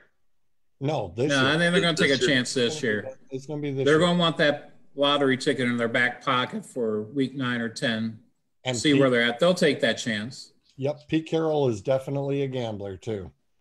He is. As much as I hate to say it, I don't doubt that Seattle will tag one of the two. Right. Well, I'm saying they're going after Gordon more than Antonio. Like I said, less of a head case, and you pay him less. Well, that could be a good argument. Who's less of a head case? I don't know. Between him and Antonio Brown, who are you taking? Neither. Him and for one thing, I don't want either. Do I take the pit bull or the Rottweiler? You have to choose. I don't one give of them. a shit. I don't. I really don't have to choose either one of them. It's true. I can say this. and not to throw it right back in there again, but NFL.com, currently a free agent, Brown suspension takes effect week 1, regardless of whether he's on a roster. Yeah, that's what I'm reading right now too. That doesn't. If that's the way it is, that's ridiculous. They just made up a new rule. Currently a free agent, Brown suspension takes effect week 1, regardless of whether he's on a roster. Brown has been without a team since he was released by the Patriots. He could return after week 8 if signed. It does also say, though, that he's under investigation for another issue and could be suspended. I was about to say that. Damn it! So I was about to go there because they said the suspension could be longer. But that's a whole different. I don't disagree with that at all. But what Dave just said was what I had originally read. Yeah. Trust me. Let this dumbass open his mouth one more time. And they're going to put the biggest plug in him just permanent that you've ever seen. Wow, that is wild. Which goes back to my point of between Antonio Brown, Josh Gordon. I'm going with Josh Gordon because at least he's not under investigation. No, he's going to wait until week 10 and smoke a pipe and at least you have good. But at least you have 9 weeks out of him. Anymore. At least you had 9 good weeks out of him. Weed doesn't count no more. Remember? Yeah. Remember, especially in Washington. No more. He'll find another way of screwing it up. He always does. So, getting away from Antonio Brown, Josh Gordon, but sticking with wide receivers. When this list came out, there was a mini social media fight between Mike Evans and Keenan Allen. Yeah, I saw that. Keenan's not happy. No, Keenan's at 77 and Mike Evans is at 30. Right. Oh my God. So how are we thinking about this? I'm fine with it. The fence you want to be on? I mean, Keenan Allen. It's all 1 year. One year. Who's looking at the better years? I mean, I think that's their gripe. I mean, but like Big D said here, it's divas. It's a bunch of divas. It is. They're fighting over the hairspray and the makeup. Big freaking deal. I don't care. You want to make it higher on the list? Bribe your teammates more. Yeah. I would say. I think Evans it does seem more like a popularity contest. Yeah, it very much does. True. I think Evans is a little too high and Allen is a little too low on the list. They're both around 50-ish. Yeah, I think that's average. No. If they would have averaged out, no. I mean, turn around and put them both in around, 57 to 64. Somewhere around there. I would go even a little higher, probably say 48 to 65. Yeah, I mean, if I Both- look at some of the for other both of them? players For that are both of in, them? yeah, I mean, I'd probably put Keenan Allen above like a Tyler Lockett or even like a Larry Fitzgerald at this point in his career. Yes. And Above I mean, Kirk Cousins. Way above Kirk Cousins. yeah, Yeah. oh for Yeah, sure. that was an. I'm not sure interesting how he one made the there. list. Yeah. But, No, is Stephon Diggs is at 54. Well, that's. I mean, you're looking about that for Mike Evans. And you take out Kirk Cousins and you put Keenan Allen in that spot. So you got both of them between 53 and 58. Yeah, I think that's fair. I'd almost say like you swap Devontae Adams with Mike Evans. That to me seems more realistic. yeah. Well, either Yeah. way. But again, it's a popularity contest, not a. Which is why you It got to is. bribe your teammates a little bit more. Pretty Take them out to much. dinner a couple more times. And the opponents when you're there for Exactly. for away game. Once all the restrictions are lifted, you go out full. Groups of 10 are allowed. Okay, I'm taking Nanias with me. Let's go. True. The thing that really pissed me off about this list, probably the most out of anything, though, is there's not a single kicker or punter on this list. I think that it just becomes ineligible without having that on there. So I disregard the I entire hope list. you're not serious. I hope you're not serious. Oh, You want he's a kicker serious. on here? Oh, come on. Wait a minute, So- 99 and so- down 100? So who is the kicker? What kicker's going on there? Put Tucker. Gostowski? Baltimore. Tucker. No, the Baltimore. Yeah, I mean, Justin Tucker. Tucker? 2 years ago, I would say Punter? Gostowski now isn't even. I don't even think he's on a team. He's Actually, not The even He's on. Patriots not. cut him. He's not. Yeah. Nope. He got. I mean, he got whacked. Yeah, at this point, it'd probably be. I mean, maybe Tucker. Maybe Tucker. Well, I saw an interesting stat about Tucker, and it was floating around on a meme that the last 3 years he had the same exact points at 141. I think it was 2 or 3 years ago. The Rams kicker was actually he had the highest amount of points. I think in a season for fantasy for a kicker. Yeah. I only know that because he was on my Not team. in And my league. he went off Not in my league. for a kicker Yep. Not in my league. 2 or 3 years ago. I think he was ranked not last year, Yeah, but is it that was right? 2 or 3 In years ago. standard scoring, yes, but in Standard George's scoring, league where not you're my getting league. George's- 50 Yeah, yarders. Standard scoring. All those 30s only count as 30s. Remember, you get 40s, you get 40 points. You get 50, you get 50 points. That's Dave. That's how your league worked too. He had like ridiculous. Like he was like 30 or 40 points more than the next closest kicker in our league that year. I'll have to look it up. I'll look it up for next week. Yeah, you look up my league history because I'm not going anywhere near. Yeah. I'm not looking at the history. I I'll just look agree. up I'm not- that specific year. But I just know 1 year he like if you look at his body of work versus every other person at that position, it was insane. Like how much he outpaced the other players at like from a points perspective that specific year. So in other words, you had him on your team. Of course I did. Mm-hmm. I mean, when you win 4 years in a row, I mean, Zolt, there, I muted him, Zolt, just for you. Yeah, good. Thanks for muting him. I appreciate that. I got to listen to that shit more often than. I'm right. Remember, I'm there with you. I understand. I feel the pain. Yeah. I just couldn't do it anymore. Oh, good God. So by going by kicker, field goal percentage of making it 33-34, Josh Lambeau. For And who? second, Lambeau. Going second, 28 of 29 with a 96.6%, Justin Tucker. So who's Kickers that? just don't matter. When it comes down to the game, I couldn't In tell you- real life, but in fantasy, yeah. Well, I want to know what that one that Tucker missed. I couldn't remember the last time I told you Tucker missed a field goal. I don't know. I had him last year. He's a kicker. I couldn't tell you what. No, sorry. As I say, he's a kicker. Kicker, it goes around 15, 16. just to fill the slot. Get off the damn skirt. All right. So we've got a few minutes left here. Want to get into a little bit of fantasy football. If you've already got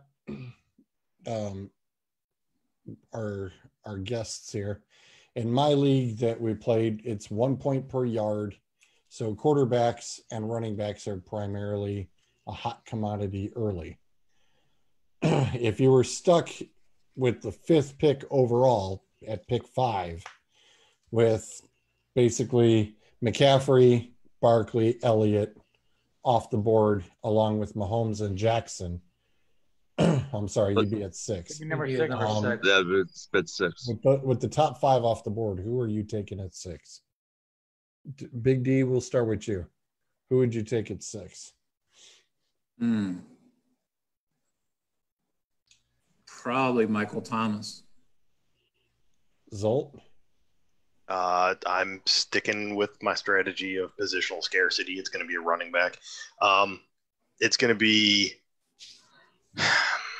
either Chubb or Henry. I might take a coin flip at that point. Shrods? I was going to say Derrick Henry, too. I think he was a beast last year, and if he's still on the board at that point, that's pretty impressive. Suds? Well, Kamara or Henry?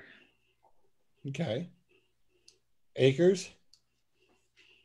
I mean, I was saying like what Big Dog was taking. It'd be between how it was wrapping around and who's in front of me, but I'd probably either go Chubbs or Thomas. Doug? I would probably go either Chubb or maybe Zeke. Zeke's already been Already taken. Oh, Zeke's taken. Henry. Sean? Well, I'd be a toss between Thomas and Kamara. Maybe I thought I'm Doug was probably going to go Kamara. Kamara is the one I was going to be shooting at too. The way Doug picks, I thought he was going to take Gronk. I might even take Dalvin Cook over I'll Thomas. take the Ravens defense. No,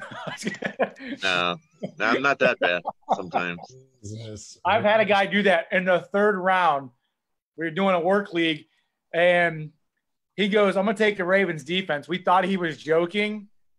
And then we're looking back at the board and it says Ravens defense was taken. I'm like, oh, What? he really wasn't joking. What? all those who have drafted Gronkowski as the number 1 overall pick, raise your hand. What? Why you got to call him out like that? The He number did. 1 overall. Did not call him out. He asked who has taken him number 1. Just so happens Doug was the only one to raise his hand. He didn't call Doug out. I was looking at it as a position of scarcity. Tight end, Gronk was number 1. If you don't get him in the top 4, you're not going to get anything decent for a tight end. I had the 1st pick overall and wasn't going to get jack shit until pick number 19 when it wraps back around. So I'm looking at position scarcity. Okay, grab Gronk now, and then I'll go for my quarterback. Come round 2, running back, maybe round 3. And for the record, he made the playoffs that I year. was going to say he made the playoff. And that's all that matters. So props to you, sir. Yep. I think I ended up third that year. There you go. Is the scoring beneficial to tight ends in this league or what? Well, it is 1 point per yard, and you get 2 points for the receptions. Oh, okay. So tight end advantage scoring. Okay. It would be 2 heavy points for tight. reception. I want to redo my pick. But that's the thing. And 2 points Gronk per was the reception, highest but 1 scoring per yard tight end. actually devalues reception points. Because Well, you want yardage. The Yeah. receptions And Gronk was not a 1 beast point per yard. 10, And yeah. Gronk was a beast yards after catch. He was the number 1 right. He was the number 1 tight It end. was at the time. After him, it was Olsen, and then after him, it was garbage. anybody. Yeah. No. But- I know. Anybody. Doug, was that the year that I saw it as position of scarcity. I need him in order to win. I like it? Just you made the playoffs. You don't got to Yeah. explain shit. Exactly. Yeah. But we're still going to make fun of him. Suds always makes fun of me, and Yeah. if we look at it, I actually did have some type of Wait a minute. Plan. Who makes fun of you? Suds. That would be me. The guy who tries to cheat. So They're I called try to loopholes. listen. That's I not try to cheating. cheat at everything. Just an FYI. he can't I've- even cheat to win. My dad taught me if I ain't cheating, I ain't trying. And he used to try, dude. He was cheating against. I was 9 or 10 years old, and he was cheating at chess. That's my dad. Bitch, I don't care who the fuck you are. I'm gonna cheat. Dad, I'm 8. I don't care. The rook only moves. I couldn't understand how he kept on blowing past me in basketball until I realized he wasn't dribbling. Found out dribbling was important. Oh, jeez. I think Mary just fell off her chair. She's laughing out loud. Oh my gosh. My dad cheated at everything he ever did in his life, including being a husband. Oh, jeez. Oh, that's a whole new can of worms that we don't need. It's okay. He should listen. I'll tell you. This is a true story. After my dad passed away 15 years ago, my brother calls me up and says to me, he goes, "I'm doing a family tree." He says, "It's got to be extensive, so I need all the information. So I need to know. I had to put down like Dad's first wife and everything down there. So what's your mom's name?" And I told my brother, I says, "Well, my mom's name is Kim, but that wasn't his first wife." And he goes, "Huh?" I said, "Oh, you didn't know?" Well, let me tell. Oh, that was a bad conversation, boy. Oh, jeez. Dad was shady. Oh, man. 70s was good to him, boy. Okay. I got a fantasy question for you guys. Shoot. Were you guys drafting Clyde Edwards-Helaire? Because he is getting bumped way up with the opting out of. Yeah, I mean, he deserves to be bumped up. I just, Who the fuck it's is that? really hard. It's really Size- hard to tell how high up. Right. That's Yeah. the question. As Heard of some right, crazy spots. I just happen to have my list in front of me, and as of right now, I have him ranked number 14 overall wide receiver. I have to See, figure now out who he's the fuck running. he is first. I'm Yeah. sorry, running back. I'm sorry, Okay. running back. 14 overall running back. Ugh, I don't know Yeah. why I said wide receiver. I'm glad you told me. Now I gotta look up and see who the hell he is. I think the question becomes like how far he falls. If you can get him for a value pick, maybe in like a 4th or 5th round, something like that. He's not making it that far I in was gonna most say, of the drafts, yeah. and his ADP, he's going early second at the latest, at least Yeah. what I've been seeing. Like, Really? So Jeez, you're that high? seeing Right First. now, that's You're the thing. saying top Really? 10? Damian Williams just opted out. So right. yeah, he's going to be skyrocketing right now. So now Oh, you don't that's want to right. you don't want to touch it because he's going way too high. So Right. He is going let way that too come high. down a little bit. I mean, hard to tell. I mean, running back 11, 12, 13. I was going to say Somewhere. from the league the past well, couple of years. Because of the everybody's system. running backs. Yeah. Like I said, 14. So It's going to be interesting. So I have a It will be. question for all these guys who opted out. Let's say you're Williams for Kansas City. Do you get a Super Bowl ring if they win? That'd be up to the club. Depends. I don't think you would, but they might. Because I I mean, see there's why you would. technically, You've you're got the part of the separate- team. you've got the separate rules for the high risk and the not high risk. So I don't know, that might actually play into it. Good question. What is his reasoning for sitting out? Does anybody know? Newborn? Everything. It seems like everyone said family issues. Which one was this or one again? health related. So I Damian don't know. Williams. Damian Williams. Kansas City running back. Yeah. Yes, He was opting out because of the COVID because he has a newborn. it is a newborn. Fair So enough. mid-range. That was what I was actually, out of anybody actually opting out, choosing that option, because his newborn is 3 months old, I want to say. I'm not and sure. his mom has a cancer diagnosis as And well. Good for him. Sit your ass down. I'm all for it. Yeah. He's got a double legitimate whammy. excuse. He's got a And double they've got whammy. Clyde going at the top, at the number 10 running back. Yeah. They've moved him way up. I hope they pay his whole contract to him for the year. They should. Top 10? If you're sitting out because your a family member has cancer or you have a newborn child, more power to you. Sit your ass down.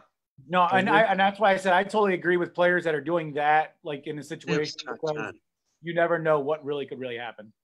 Right. Well, in the case of wrestling, Roman Reigns, not only because of his leukemia, but he also had twins. So he had a double whammy. He doesn't even need the double. The leukemia says sit your ass Yeah, out. I agree. Yeah, Absolutely. that's I a agree. I zero agree that choice alone, whatsoever. but he also has twins as well.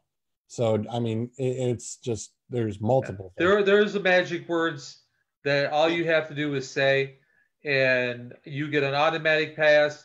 You can pass go, and you can collect the whole $200.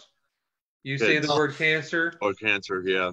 The only thing I'd argue about that, I mean, the only thing I'd argue with about that, Suds, is like I have to travel for work. If I tell my boss that I can't travel, and let's say I had young kids or something like that, if I tell my boss I can't travel, I didn't say the kid thing. I'm just saying cancer in general, or leukemia. Well, cancer, that's a whole different conversation. You're right with that. But with cancer, leukemia, like there's like LOA and things like that should kick in. So he should be getting, I agree with you. He should be getting paid for things like that. Like I'm hoping the union has some sort of contract with like a leave of absence where he would get paid for things like that. I whether didn't it's say family, the kids part. I didn't say the kids was a good excuse. But I can understand the kids being an excuse. Don't get me wrong. I'm saying if the magic words come out of your mouth, cancer or leukemia, I don't give a shit. What else? You don't have to see another damn thing. Goodbye. 100%. You can sit out the whole time. Oh, the government has like their FMLA acts and things like that. Like there's laws where like. But the FMLA doesn't pay you anything. It you depends. You can sit out for 6 months. In Michigan, depends. we'll put it to you this way. In Michigan, because I have people who are doing this right now who got to sit out, or not got to sit out, who are sitting out. Yeah. For 6 months with leave without pay, and to get to keep their job and keep their health insurance and sit out based upon their family situations. In Michigan, it's 6 months without pay. No other penalties occurred. It could be different in other states because different states have different rules. Oh, for sure. But in Michigan, currently in Michigan, the FMLA is 6 months no pay. You get to keep your health insurance and benefits, and no other penalties occur. Listen, Soldier, Williams, these cats who are just leukemia and cancer, more power to you. Have a nice life. Sit your ass out. Good for you. There's another gentleman, though, and I believe he plays for Arizona, who is sitting out based upon the fact that he's going to Canada and working at a COVID hospital where he's going to be a not an intern. Orderly. Orderly. Yeah. Orderly. He has an actual degree or something like that. Yes, and he's got a degree in medicine. Yep. God bless you. I hope everything works out. And thank you for doing that, boy. Because that takes a lot of balls to do that. Put yourself in harm's way. And pass out of millions of dollars. Oh, for sure. Doing it. It's like Pat Tillman. Like I was just gonna say something to that effect, that comparison to Tillman. Yeah, honestly though, this guy is risking more. I don't know about that. Tillman was a soldier. I'm not saying that, but you know what? In a soldier, you sit at your base. You could be sitting in New York. You could be sitting anywhere. Oh, not Tillman. Tillman was active duty. I understand that, but active duty does not mean you're in a war zone. He did put himself in a war zone. Okay, I get that. What I'm saying to you is, he not necessarily had to be in that war zone to be on active duty. Yes. This guy, his job is automatically going to this hospital where everybody in this hospital has a deadly disease. And he's put himself up. Pat Tillman was in the Middle East on active. Right. And that's what in war situation. I get that. I'm saying he could have easily been stationed in Germany. He was stationed. He knew where he Navy. was going when he joined, when he enlisted. Like Yeah. it wasn't a decision he didn't know. He knew exactly what was going to happen. So Exactly. I think I don't know if you can. I get what you're saying. Like I get the guys volunteering to go to a hospital, but comparing that against going to actually active I didn't live say combat, going to action. I'm saying that an active soldier doesn't necessarily go into combat. He did. Mm-hmm. He's not. That's not the same category. I'm saying an active soldier doesn't necessarily go into combat. He could be sitting in Germany hanging out. Okay. Well, Mary put it best. Both situations suck. True. Yes. True. That's pretty much. And on that note, I got to get going.